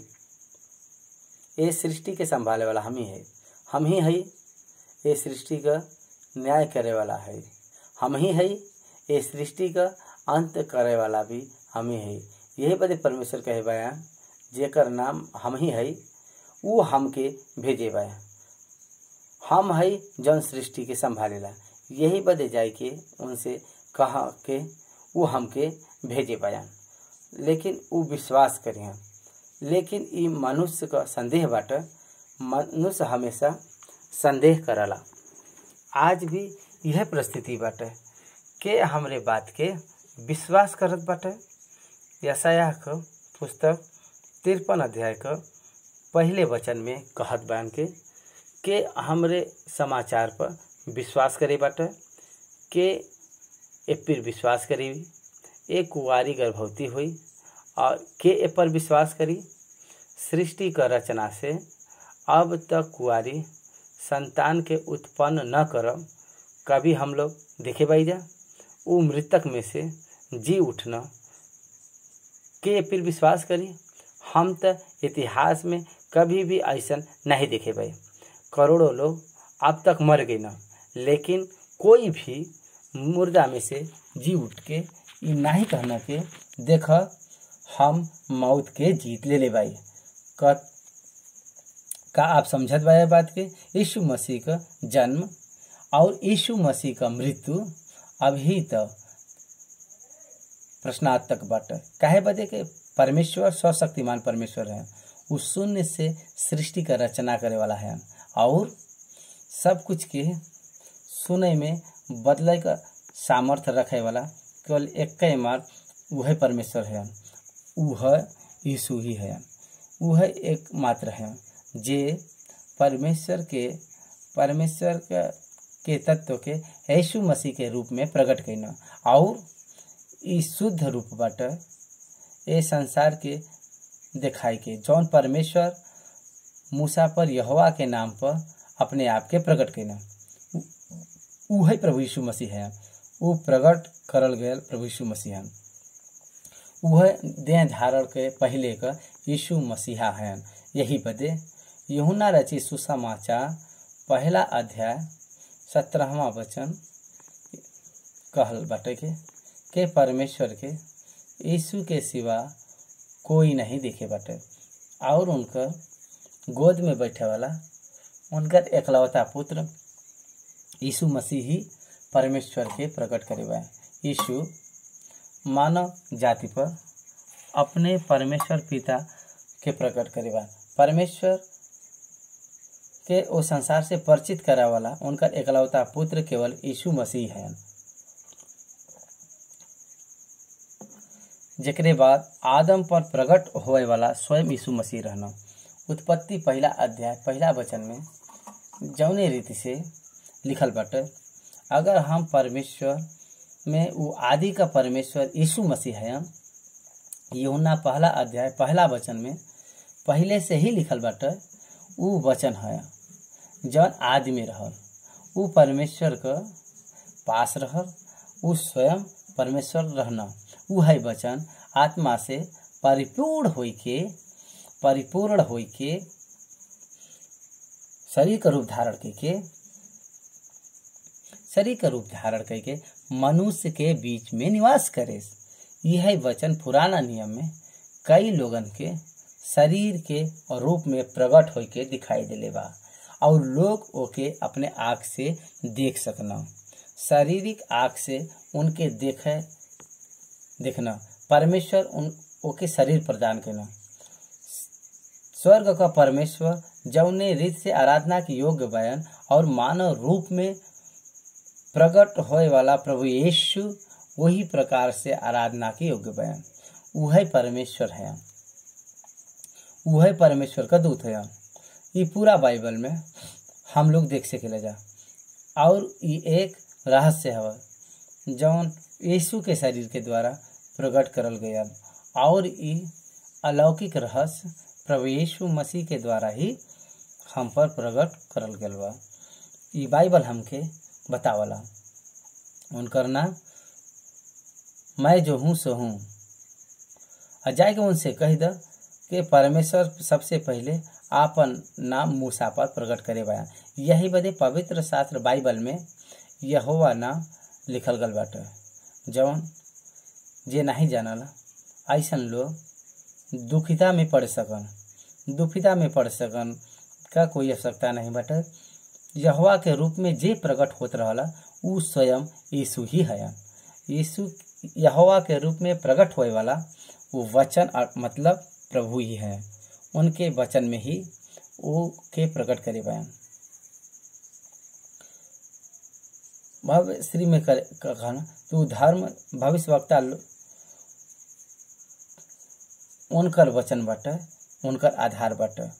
प्रभु ई बात कहे वाला, ई दिखाई देवे वाला परमेश्वर है, लेकिन सुनाई देवे वाला परमेश्वर है। उनके वचन में ही वो प्रकट करे बा। प्रभु यीशु कहे बा तू पवित्र शास्त्र में खोजला और वह हमरे विषय में गवाही देना। वचन ही परमेश्वर का एक आधार हवा, परमेश्वर हो। ई बतावे वाला दिखाए वाला परमेश्वर नहीं, लेकिन सुनाई देवे वाला परमेश्वर रहना। यूहन्ना का पत्री पहला अध्याय पहला वचन में कहत जेके हम देखे भाई, जेके हम सुने भाई, जेके हम छुए भाई, ओकरे बारे में हम गवाही देते भाई। जौन परमेश्वर आज में वचन के रूप में रहना, वह वचन दे धारण करे और वही वचन का हम गवाही देते भाई। और कोई कौने बात के कारण सारा प्रेरित लोग शहीद भी हो गए। केवल यूहन्ना के छोड़ के भाई और बहन लोग परमेश्वर कहे बया यहोवा के रूप में हम प्रकट भल बाई। जाय के लोगन से कही दा ओके हम का दही जौन बाई तौन हम बाई। ई उनका लक्षण बाटे, ई उनकर गुण बाटे। वो निर्मित करल गयल बनावल नहीं बा, उनके कोई रूप नहीं देले बा, उनके कोई बनाए नहीं बाटे। उ जे जौन बान तौन बयान यही बदे उ कहे बयान कि जाके कह द कि जे बा उ हमके तोहरे पास भेजे बयान। उ जे बाटे उ बाटे। एक ए शब्द का अर्थ का कोई अंत नहीं बा, उनकर कोई उम्र नहीं बाटे। उ कहना के जाए के तू कह द उनके के जे बाटे उ है बा, वह हमके भेजे बयान। वह ईश्वर जौन बयान वह अब्बो हमरे साथे बयान। और वह यीशु मसीहा इब्रानी का पत्री कहला कि यीशु मसीह आजकल और युगानुयुग एक समान बयान। भाई और बहन लोग, यीशु काल और आज और युगायुग एक समान रहना। मनुष्य बदे काल आज और परसों बाटे, लेकिन उनके बदे नहीं बाटे। जब वो बोलना तो अनंत में बोलना, और उनके बाद के समय सीमा में बाधा मनुष्य के बस में नहीं बाटे। यही बदे बाइबल का भविष्यवाणी में कौन सा पहले भल बाटे, कौन से बाद में भल बाटे और कौन से कब हुई कोई नहीं जानला के बारे में। जब वो पूरा हुई जब वो पूरा हो के कह के जाने के सिवा हम लोग कुछ भी नहीं कह सके जा। हम समझी ले जाके इतना काफ़ी बाटे। 15 वचन हम पढ़। फिर परमेश्वर मूसा से ई हो कहना के तुम इसराइली से ई कहिया के कि तारे पितरन का परमेश्वर मतलब इब्राहिम का परमेश्वर, इसहाक का परमेश्वर और याकूब का परमेश्वर यहोवा उ हमके तहरे पास भेजे बयान। देखो सदा तक हमारा नाम यह रही और पीढ़ी पीढ़ी में हमार स्मरण यही से होल करी। संपूर्ण पुराना नियम में यहोवा नाम से जानल जाए वाला परमेश्वर जब नया नियम में वो आईना त पिता, पुत्र और पवित्र आत्मा। यीशु मतलब उद्धारकर्ता के रूप में दिखाई देना। उद्धारकर्ता ये उनका गुण हवा। उद्धारकर्ता ये नाम नहीं, लेकिन उनका ये टाइटल हवा। उद्धारकर्ता ये उनका पहचान हवा। उनका नाम का बटे ऊ जौन बयान तन बयान मसीह इहो पहचान हवा। मसीह का अर्थ अभिषेक करल गया। यीशु मसीह जब कहल जाला तो ओकर अर्थ हवा परमेश्वर के द्वारा मनुष्य को छोड़ावे बदे अभिषेक करल गया व्यक्ति। मसीह का अर्थ मानव जाति के उद्धार के निमित्त परमेश्वर के द्वारा अभिषेक करल गया व्यक्ति है। बहुत सारा लोग सोचन के दाऊद का पुत्र हैं, उ तेल के द्वारा अभिषेक प्राप्त कर गया, लेकिन वो अभिषेक नहीं हुआ।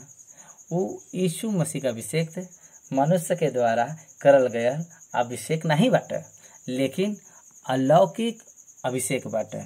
कोई मनुष्य उनके सिर पर तेल डाल के उनका अभिषेक नहीं करेगा, लेकिन परमेश्वर स्वर्ग में उनका अभिषेक करेगा।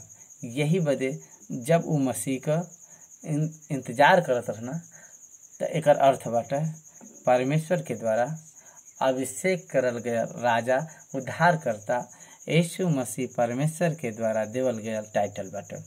वो के हवा वो परमेश्वर पिता, पुत्र और पवित्र आत्मा। ये नया नियम में देवल गया प्रकाशन बाटे।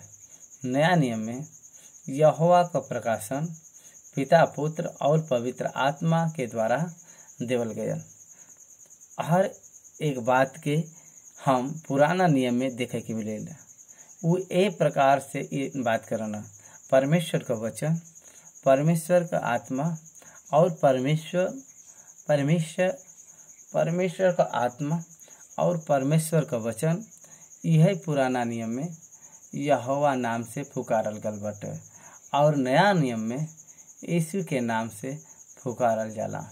यीशु ई नाम ये बदे देवल गल बाटे काहे बदे के वो अपने लोगन के उनके पाप से छुड़ाई हैं।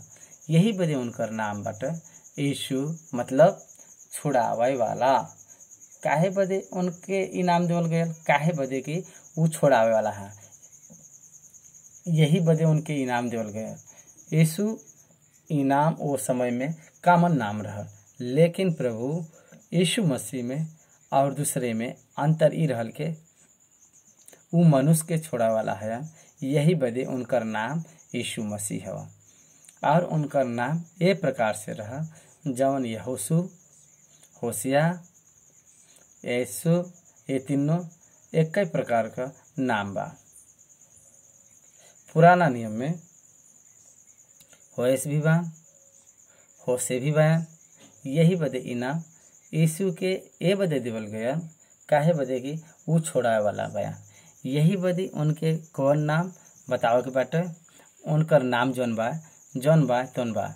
जब वो अब्राहम पर प्रकट हुए ना, तब वो इसहाक, याकूब और मूसा, शमूएल और दाऊद ये सब पर प्रेरित और पौलुस ये सब पर जब वो प्रकट भई ना, तब वो रहना इस्राएल के द्वारा परमेश्वर का ये उद्देश्य रहल के उ संसार के आशीष देवे, संसार के छोड़ावे और उनके बहुत ज़्यादा से बढ़ावे। ये उद्देश्य के साथ वो एक काम करत रहना। यही बदे परमेश्वर कहत न के मूसा तू जा और ये बताओ उनके के निरंतर यही नाम से याद करल जाए। यही बदे अब तू जाए के इस्राएली पुरनियन के इकट्ठा कर और उनसे कह के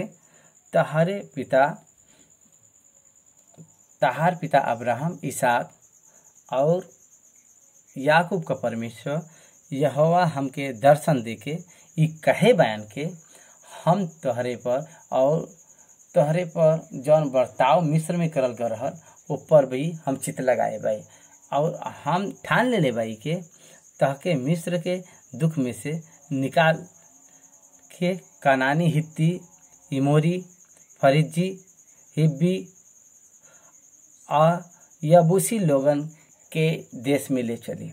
और जौन ऐसन देश बाटे के जमीन दूध और मधु का धारा बहला, त उ तहा मनिहा। परमेश्वर कहत बा उ तहार मनिहा। काय बदे के परमेश्वर एकमात्र ऐसन हन के जौन भविष्य के उ जानना। मूसा, तू जाए के पुरनियन लोगन के इकट्ठा कर। कहीं भी कुछ काम का शुरुआत होए के बाटे त एक अगुआ का आवश्यकता होला। अगुआ के इकट्ठा कर, ई बुनियादी बात बाटे। अगर आज हमार राजनीति में भी अगर हमके देखे के बाय त हमके मिल सकला कि हम लोगन के द्वारा स्वीकृत व्यक्ति के ठहरावल जाला। यह असेंबली और पार्लियामेंट बाटे। आज हमरे देश के लोकसभा और राज्यसभा हम का दिखले जाके लोगन के द्वारा चुनल गए लोगन के ठहरावल जाला। उनका प्रतिनिधित्व करे बदे यही बदे तू जाए के अगुवन के इकट्ठा कर। ई सेवकाई हवा, ई परमेश्वर का तरीका हवा। मूसा अकेला कुछ नहीं कर सकना। आज सांसारिक स्थान में हम देखी ले जाके मूसा के ए नियम का पालन करल जाला। समझ पावत बा का मूसा पर प्रभु कहे बयान अगुवन के इकट्ठा कर। जब ब्रिटिश देश का लोग हमरे देश पर राज कर बदे ना, तब सबसे पहले वो लोग यहाँ के साहूकारन के पकड़ना, उनके पैसा का लालच देके उनके अपने कब्जा में ले लेना और ये प्रकार से वो लोग हमरे देश के गुलाम बनेना। और परमेश्वर कहे बयान अगुवन के इकट्ठा कर और उनके इकट्ठा करके उनसे हमरे बारे में बात कर। उनके बतावा के कि हम तहके भेजे भाई और उनसे इहो कहे के बाटे कि हम जौने देश में तहके ले जाए वाला भाई उ देश में तू मधु के तरह धारा बहला। अगुवन के द्वारा लोग उत्साहित करल जी हैं। ये प्रकार से मूसा से परमेश्वर कहे बा स्वीकृत करल गए लोग चाहिए। मूसा जौन बाहर से आ रहना उ साधारण लोग उनके स्वीकार न करी हैं। यही बदे वहाँ का अगुआ लोग अवश्य स्वीकार कर सकना। यही बदे परमेश्वर कहे बयान कि तू पहले वहाँ के स्वीकार करल गए लोगन के चुना। यही बदे वहाँ के ठहराए गए लोगन के तू इकट्ठा कर और उनके परमेश्वर का उद्देश्य का बाटे ओकरे बारे में बताओ। परमेश्वर काहे बदे भेजे बयान उनके बताओ। दूध और मधु बहे वाला देश में तहके पहुँचावे बदे परमेश्वर हमके चुने बयान उके ई बात बताओ। और हमके ई जाने के बाटे के परमेश्वर स्वयं उनके बात मनावे बदे तैयार करत बयान। उ लोग तहारे बात के सुनिहा। परमेश्वर सब जानत बा काहे बदे के उ छुटकारे का इंतजार करत बा। उनके छुटकारा देवे वाला एक अइहा ए इंतजार में उ बयान। यही बदे उ परमेश्वर के पुकारत बा। ए इंतजार में बान के परमेश्वर सहायता भेजिया। और जब उनके पता चली के उ सहायता मूसा करिहा तो उ उसे स्वीकार करिहा। यही बदे परमेश्वर उसे कहना के तू उ सबसे बात कर, तू उनसे बात कर और उ तहा विश्वास करिहा। हम तहरे पर भरोसा करब और उहो लोग तहरे पर भरोसा करिहा और तहके ग्रहण करिहा। ई परमेश्वर का चिन्ह रहा। जब परमेश्वर कार्य के बारे में बात करल जाला था और लोग ओके सुन के स्वीकार करना ई एक अच्छा सोचक होला। एक अच्छा सोचक होला। ई सुन के मूसा के सुन के हिम्मत मिलल। एकरे बाद परमेश्वर ई बात बतावा बदे कहना के मिस्र के दुख से निकाल के मिस्र के लोगन के दुख से निकाल के और दुख से उनके गुलामी से स्वतंत्रता के तरफ, दुख से आशीष के तरफ, बंधुआई से छुटकारा के तरफ, और ये परमेश्वर का उद्देश्य रहा। परमेश्वर का एजेंडा का बाटे, परमेश्वर का उद्देश्य का बाटे। परमेश्वर का उद्देश्य ये बाटे कि लोगन के दुखन, उनके दुख से छोड़ाए के शांति में ले आवे बदे, यही बदे वो सब स्वीकार करी हैं। ये सहज बाटे।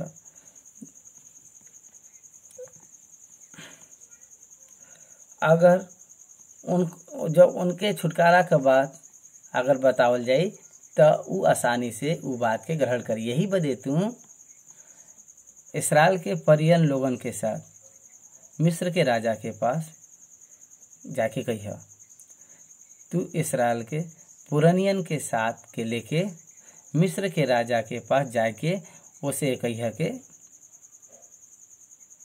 हिब्रिय का परमेश्वर यहोवा से हम लोगों की भेंट भइल बाटे। यही बदे अब हम 3 दिन के मार्ग पर जंगल में जाए द अपने परमेश्वर यहोवा के बलिदान चढ़ावे। देखो परमेश्वर का कहत बा, तू और पुरनिया के लेके फिरौन के पास जा और कहा कि हमार परमेश्वर हमके दर्शन दिले बाया। आज समाचार सुने का कारण का बटे कि हमार परमेश्वर हम पर ही प्रकट करे बाया, पवित्र आत्मा अपने प्रेम के हमरे अंदर डाले बा। यही बदे वो प्रेम हमके विश्वास करला के हम सुसमाचार सुनाई। यही बदे सुसमाचार प्रचारक भेड़ के समान भेड़ी के बीच में जाला। परिस्थिति के गंभीरता के जान के भी जब तक परमेश्वर कोई पर प्रकट न हो तब तक वो व्यक्ति ये उद्देश्य बदे जा नहीं सकला। अगर परमेश्वर से कोई से प्रेरित न करल जाए, परमेश्वर कोई के प्रेरित न करे, कोई के ऊपर अपने आप के प्रकट न करे, तब तक वो व्यक्ति अपने आप से सेवा में ना ही जा सकला। ये के आपके जाने के बात है। यही बदे परमेश्वर का परमेश्वर का उद्देश्य परमेश्वर अगर पूरा न करें तो मनुष्य के द्वारा ये संभव नहीं हो सकला। हमार परमेश्वर हमके दर्शन दिले बा। यही बदे हम परमेश्वर के आराधना करे बदे 3 दिन की यात्रा पर जाए। यही बदे तू हमके अनुमति द। देख के परमेश्वर कितना महान परमेश्वर बा। उनसे परमेश्वर कहना के तू जब ए रीत से बोलबा तो कोई प्रकार का प्रत्युत्तर तह के मिली। कितना स्पष्ट निर्देश देत बा, स्पष्ट निर्देश, स्पष्ट संदेश देत बा। पहले से परमेश्वर उनके सारी बात बताए बान के तू जइब त का वहाँ पर होए वाला बट, ताकि उनके आश्चर्य न लगे जब फिर उनके मना करिए। यही बदे परमेश्वर पहले से ही सारा बात बतावत बा। परमेश्वर उनसे बतावत बान के फिर बड़ा बल से तहके दबाई और तहके जाए न दही। भविष्य के बतावाला केवल परमेश्वर ही मात्र बा। का होए वाला बाटा हमके मालूम नहीं बाटा, काल ही का होई वो हम मन के मालूम नहीं बा, लेकिन परमेश्वर बोलत बा कि तू जा और ऐसे बात करे के बाटे। और हम जानत बा के ए रीत से जब तू बात करबा तब उ तहके बड़ा बल से दबाई और तहके जाए न दही। हम जानत बाई कि उ तहके जाए न दही। जब उ जाए न दही ता हमके का जाए के बाटे परमेश्वर फिर उनका अवसर देत बा ताकि वो पश्चाताप करे और परमेश्वर के जाना। परमेश्वर उनके पश्चाताप करे का अवसर देत बा, लेकिन फिर भी वो अपने आप के दिन न करे और कठिन होए के परमेश्वर का विरोध करे। ई उ जानत बान काहे बदे कि उनकर विनाश परमेश्वर के हाथ में बाटे। परमेश्वर वो व्यक्ति के नाश करे बदे उठान ले बाटे। फिर भी परमेश्वर उनके अवसर देत बा। फिर भी परमेश्वर ओके अवसर देते बयान, मन फिराव का अवसर देते बयान। फिर भी ऊ कठोर बन के ऊ उनके जाय न दे और अपने देश का नाश का कारण बने। परमेश्वर कठोर बन के वो देश के नाश नहीं करना, लेकिन फिरौन वो अपने देश के नाश करवाए। ऊ देश का लोग उनके जाने के बात है, ताकि वो परमेश्वर पर दोष न लगावे और अपने राजा फिरौन पर दोष लगावे। मिस्र का लोग परमेश्वर पर दोष न लगावे, लेकिन अपने राजा पर दोष लगावे और परमेश्वर निर्दोष है। ये प्रकार से परमेश्वर है। यही बदे ऐसा कार ऊ करत बा। ऐसा नहीं बाटे कि परमेश्वर जानत बन के फिरौन कठोर मन का बाटे। परमेश्वर पहले से पता बा उनके सारी बात कि ऊ कठिन मन होई के ऊ तहके जावे न दे, लेकिन हम अपन बलवंत भुजा बढ़ाई के जौन जौन काम हम उनके बीच में करल चाहत बाई ओके हम करब और वो देश के नाश करब। ई मिस्र बदे परमेश्वर का योजना रहल, मिस्र बदे न्याय रहल। 400 साल गुलाम बनाए के परमेश्वर के प्रजा के दुख देवे बदे, सतावे बदे, उनके रुलावे बदे परमेश्वर मिस्र का न्याय करे का ठहराए रहना। यही बदे फिरौन के हृदय के परमेश्वर स्वयं ही कठोर करत बा और परमेश्वर से ऊ कहत बा कि हम जौन काम करे बदे, और परमेश्वर कहत बा हम जौन कार करे बदे ठाने बाई, मूसा के द्वारा जौन कार परमेश्वर करे बयान, ई कोई और के द्वारा नहीं बल्कि परमेश्वर के द्वारा ही करे बदे ठहरायल गल बाटे। मूसा नहीं बल्कि ओकरे पीछे करे वाला परमेश्वर है। परमेश्वर का वचन के अनुसार आज्ञाकारी बने के कारण मूसा के महिमा मिलल। मूसा के हाथ के द्वारा पानी के लहू बनावे का सामर्थ्य नहीं रहल। मूसा के हाथ में लाल समुंदर 2 भाग करे का ताकत नहीं रहल। ई परमेश्वर का कार्य रहल। मूसा दास के रूप में आज्ञाकारी होई के महिमा के प्राप्त करत बा। ये सत्य के हमके समझे के बाटे। सेवक के रूप में सेवा कार्य के स्वयं हम पूरा नहीं कर सकेले जा। अगर आप हजारों लोगन के बपतिस्मा दिली बाया तो ये आपका ताकत नहीं बाटे, लेकिन ये आपका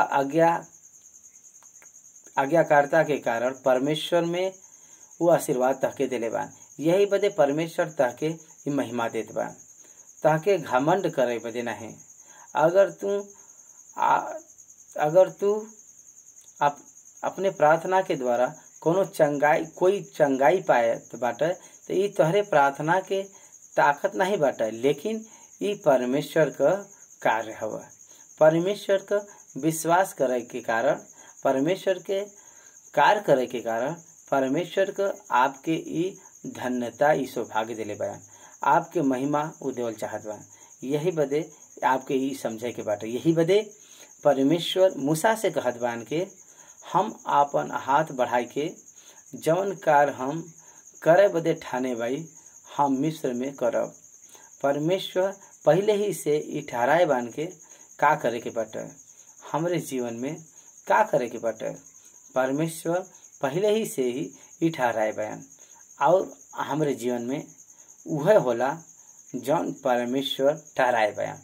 परमेश्वर का नया नया समय होए पर हमारे जीवन में पूर्ण होला। आपके इस सत्य जाने के बाटे के परमेश्वर जे के बुलाहट से जौने बुलाहट से ताके बुलाए बयान, जौने बुलाहट से बुलाए बयान और वो आदेश पूरा हुए तो परमेश्वर ही ताके उठाए के चले हैं। जौन परमेश्वर यीशु के बुलेना, जौन परमेश्वर यीशु के चुनना, वो यीशु और सिंहासन तक पहुँचे तक स्वयं परमेश्वर ही वो कार्य करे बयान।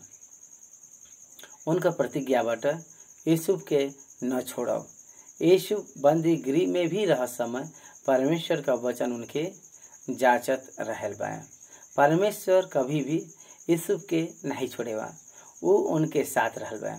परमेश्वर याकूब से कहेता, याकूब तू मिस्र में जा, हम तोहरे साथ आईब। ई हमार परमेश्वर है। वो प्रतिज्ञा कई के छोड़े वाला नहीं है, लेकिन जब वो प्रतिज्ञा करना तो ओके वो पूरा करे बदे आवाना। यही बदे मूसा परमेश्वर से गिड़गिड़ाई के कहना कि प्रभु अगर तू न आइब तो एक कदम भी आगे हम न बढ़ब, हम न चलब। परमेश्वर भी इस्राएली से कहना के हमार कदम बढ़ावे के बाद ही तू कदम बढ़ैया। एकर का मतलब बाटे? सेवकाई में का डर बाटे? डर के जरूरत नहीं बाटे। भविष्य बदे डर के चिंता करे के जरूरत नहीं बाटे। तहरे बदे परमेश्वर के पास एक रास्ता बाटे और ऊ ओके प्रकट करिहा। उत्पत्ति का पुस्तक 32वां अध्याय में ऐसा लिखल बाटे, महान परमेश्वर का सेवा और मनुष्य का सेना का मुलाकात भल बा। तब याकूब जाने बन के यह सही रास्ता बाटे और यही मार्ग से हमके जाए के बाटे। हम तह से आग्रह करत बाई के परमेश्वर का वचन बतावला जौन मार्ग परमेश्वर तहरे बदे सिद्ध करे बयान उम्मीद से होई के ऊ चलई हैं। बस तह के ई करे के बाटे के ऊपर भरोसा करे के बाटे और अधीनता प्रभु का धन्यवाद कई के आगे बढ़े के बाटे। मूसा से परमेश्वर कहत बयान, मूसा ए रीति से हम अपने अद्भुत कार्य के मिस्र के बीच में दिखाई और उस देश में हम मारब। तब उ तह के जाय दी है। जब देश नाश हो जाई तब जब 10 बार फिरौन मूसा के बात के नहीं माने तब मूसा बिना कुछ कहे उ काम के करत रहना, चुपचाप वहाँ से निकल जाता ना। काहे बदे के परमेश्वर पहले कहे रहना के जब तक हम मिस्र के नाश न कर तब तक तू हम वहाँ से निकाल के न ले आई। का तू बात समझत बा? भविष्य में का हुई उ परमेश्वर ई बतावत बा। ठीक वही प्रकार से मसीह का कलीसिया के साथ का हुई परमेश्वर पहले ही से बताए बा। प्रभु कहे बा, लोग हमरे कारण तहार निंदा करी हैं, तहके दोषी नहीं हैं और गलत बात तहरे विषय में कही हैं और ये सब अभी ये सब होते बाटे। अंतिम समय में कलीसिया के सतावल जाई, पीड़ा होते जाई और वो समय सही संख्या का पता चले। ए प्रकार से ऐसा वचन में लिखल गल बाटे। परमेश्वर बिना स्पष्ट निर्देश दिए कोई के भी वो अपन काम नहीं सौंपे पाए। शुरुआत से लेके अंत तक जौन अंत में होए वाला बाटे ओके स्पष्ट देख के और जान के ही वो अपन अगला कदम उठावा। परमेश्वर ये प्रकार से कहत बयान, शुरू होए से पहले परमेश्वर अंत के जान लेना, अंत के देखना, अंत के उजान लेना। बिना शुरुआत हुए ही इफिसियों का पत्री 1 अध्याय 6वां वचन ईरिस से कहना के संसार के उत्पत्ति से पहले ही संसार के अंत में का होए वाला बाटे उनके देखना। हमके अपन संतान के रूप में स्वीकार करे के बदे परमेश्वर सृष्टि के आरंभ करे से पहला ही योजना बनाई के वो रखे बयान।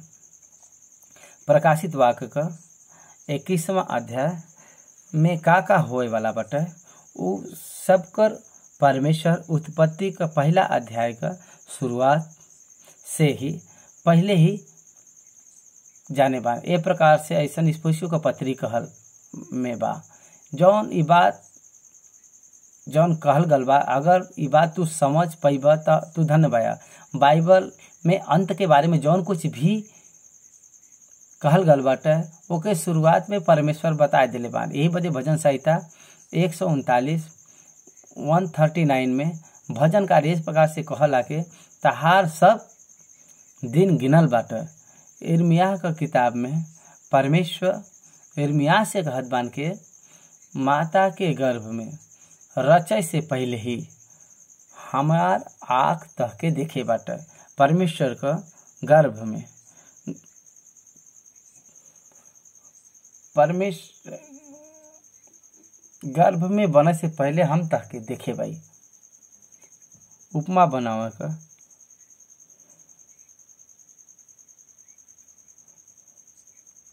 उपमा बनावे का बहुत बारीक कन होला। वो आकार का बने से पहले परमेश्वर कहना के हम तहके देखे भाई।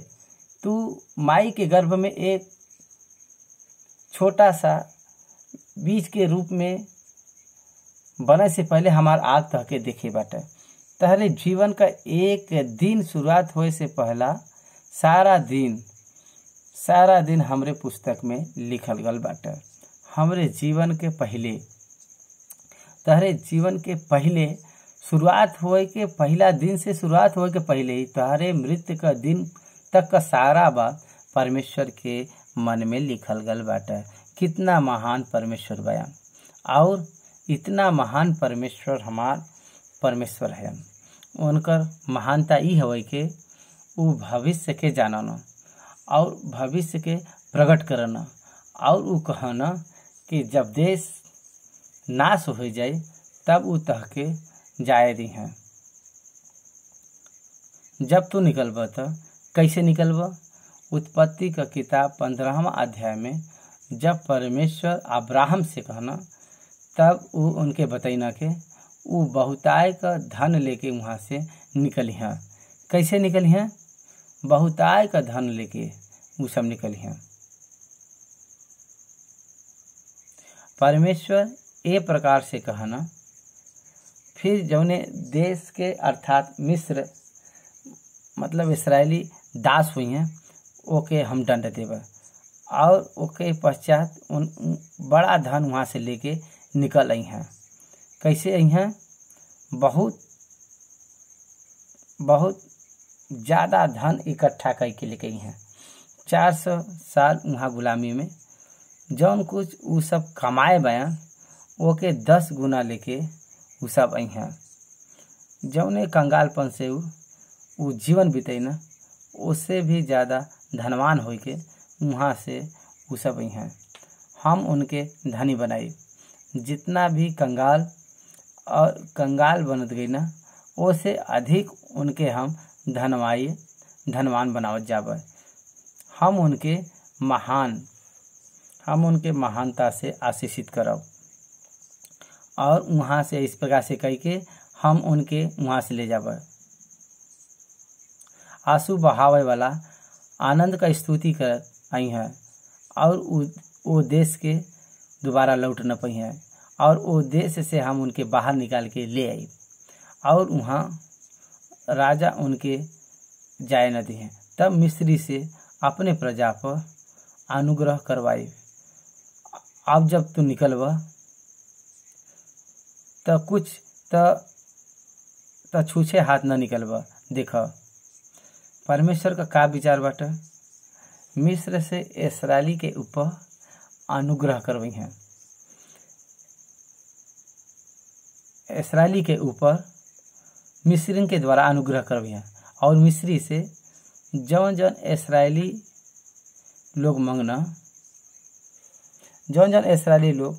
वो सब दे देना। परमेश्वर मिस्री के घबरवा देना। जब परमेश्वर मिस्र के पहले उठे के मरना तब फिरौन से लेके मिस्र के साधारण लोगन तक परमेश्वर का लोगन के सामने थरथराए लगना। जब परमेश्वर का सामर्थ्य प्रकट होला तो अन्य जाति घबरावे लगना। मिस्र घबरा गए इस्राएली के सामने और इस्राएली मिस्री के लूट के निकलना। जब हम निर्गमन ओकर 12वां अध्याय 35 और 36 वचन के जब पढ़ी जा और इस्राएली मूसा के कहे के अनुसार मिस्र से सोना चांदी के गहना और वस्त्र मांग लेना और यहोवा मिस्रियन के अपने प्रजा के लोगन पर ऐसन दया कहना कि उ जौन जौन मांगना उ सब कुछ उ लोग देना। ए प्रकार से इसराइली लोग मिस्री के लूट लेना। एकर मतलब ई हवे के अब वहाँ पर कुछ नहीं रह गया। जौन कुछ मिस्र में उ सब कमाए रहना, सोना चांदी सब कुछ इसराइल के बस में हो गया। देश ऐसन हो गया माना जैसे टिड्डी फसल के चट गल हो। पूरा देश नाश हो गया, कठोरता के कारण नाश हो गया। परमेश्वर उनसे पहले कहे रहना के जे क्रूरता हमरे प्रजा पर दिखात बाटे ओकरे कारण तहार देश नाश हो जाए। परमेश्वर हमसे कह रहना के वो कोई रीत से निकल है और वो वैसा ही निकल के आएगे ना। भाई और बहन लोग, परमेश्वर कहे बान के तू अपने पुत्र और पुत्री बदे और उनके वस्त्र लूट ले। परमेश्वर उनसे कहना के उनसे मांग के ले जाइए। और मिस्री लोग इस सोच के कि तीसरा दिन वो सब लौट के हैं, जवन कुछ वो मांगना सब दे देना। परमेश्वर उनसे कहना मांगा और लूट ला। लूटाई का अर्थ चोरी करब नहीं है, बल्कि उनके वस्तु के वो लोग लूट के लिए ना। जौन कुछ उनका लूट ले रहना ओके वापस लूट के लिया हुआ में परमेश्वर उनकर मदद के ना। अगर एक शब्द में कहल जाए तो परमेश्वर उनकर न्याय के ना, वो उनकर वस्तु रहल। उनके पितरन में के मेहनत के कमाई रहल। मिस्र का नाश का कारण इसराइल का सताई जा रहा। मिस्र उनके सारे कमाई के लूट ले रहना। तब परमेश्वर न्याय करके इसराइलिन के उनकर वो सब कुछ लौटा देना। परमेश्वर हम इसराइली का सब कुछ लौटा देना और परमेश्वर मिस्री के इसराइली के ऊपर नाम रखना। संपूर्ण पवित्र शास्त्र में परमेश्वर अपनी प्रजा इसराइली पर अनुग्रह करवेना। नहम्याह का पुस्तक में यहोशू राजा के द्वारा नहम्याह पर अनुग्रह करवेना। जब परमेश्वर अपने लोगन पर अनुग्रह करवावना तब लोग अपन सब कुछ परमेश्वर के लोगन के सौंप देना। यही बदे परमेश्वर पर विश्वास कर, परमेश्वर के स्वीकार कर। यीशु मसीह के ही द्वारा स्वर्ग के द्वारा हमरे बदे खुल जाए। स्वर्ग का द्वार खुल गल बाटे। यीशु मसीह के द्वारा परमेश्वर का सारा आशीर्वाद उ तोहरे बदे खोल देवल गल बाटे। यीशु मसीह हमरे बदे सारे आशीर्वाद का पासवर्ड है। सारा आशीर्वाद के प्राप्त करे बदे यीशु ही एकमात्र कुंजी है। यीशु मसीह ही सारा आशीर्वाद का स्रोत है और वही नहीं के द्वारा सब कुछ तोहके मिल सकला। आपके जौन कुछ भी चाहे यीशु के द्वारा अनुग्रह करे बदे उनका नाम देवल गल बाटे। यही बदे परमेश्वर उन पर अनुग्रह करवेना। अब मूसा केवल पर्वत के पास बयान परमेश्वर ये सब सारा बात ये बतावत बयान और मूसा और परमेश्वर दोनों के बीच में अभी बातचीत हो ही रहत बाटे। परमेश्वर मूसा से सारा बात स्पष्ट करे बयान और वो बताइना के वहाँ पर का हुई और कैसे हुई, कैसे उनका छुटकारा हुई। ये सब सारा बात परमेश्वर बताए बयान। राजा कैसन कठोर हुई वो बताइना। सारा बात परमेश्वर स्पष्ट रूप से मूसा के बताए बयान। इतना सब कुछ होए के बाद मूसा कहत बयान प्रभु तहा आज्ञा हो तो कोई और के भेजा। ई मनुष्य का स्वभाव हुआ जब परमेश्वर इतना साल हमार पालन पोषण करे उसे हम पूछत भाई कि ई हमार सोच बाटे, ई हमार कमजोरी बाटे। परमेश्वर एके जानना। इतना हजार संदेश के हमके देवे वाला परमेश्वर से हम पूछी रह जा प्रभु हमार सहायता कब मिली। हम ही मूसा के समान भाई, लेकिन परमेश्वर हमार सारा कमजोरी की जानना। परमेश्वर अनुग्रह करना, वो हमारे सारे कमजोरी के सहन करके हमके हिम्मत देना। तीसरा अध्याय में हमने ई सीखल भाई के परमेश्वर जब कोई के अपने सेवकाई बदे जब बुलावना था वो सेवकाई बदे ऊ जब बुलैन है तो वह सेवा के ही आगे बढ़ी है और इस सेवकाई का अंत बहुत ही फलवंत हुई और कोई के कार्य के करे बदे परमेश्वर बुलावत बयान ई और सेवक के समझे के बाटे। जब यीशु पतरस पर प्रकट होना तब पतरस से कहना कि तू आज से मनुष्य के पकड़े वाला मछुआरा होइबा, तू स्वर्ग दूत का न्याय करबा। यहाँ पर दुगुना स्वर्ग में और स्वर्ग के राज्य में प्रकट करबा। परमेश्वर हमार भविष्य हमके बतावता। यही बदे मसीह लोगन के पास एक आशा बाटे, मृत्यु के पश्चात परमेश्वर के साथ हमके ऊ सब होई। ई आशा परमेश्वर में हमके दिले बा। यीशु मसीह में हमके एक महान आशा बाटे। यीशु मसीह हमार उद्धार और यीशु मसीह हमारे एक आशा है। अंतिम वचन में परमेश्वर कहे बयान, ई सोना चांदी के वस्त्र से अपने अपने बच्चन का श्रृंगार करबा। यहाँ पर हमार संदेश का बाटे, हम कहिले जाके परमेश्वर हमके निवेदन हमरे पास का बाटे, लेकिन परमेश्वर जे उनके आज्ञा पर चलला और उन पर जे विश्वास रखला उस सब पर वो बहुत ताय से आशीष करना। हमरे दादा का परिवार बहुत ही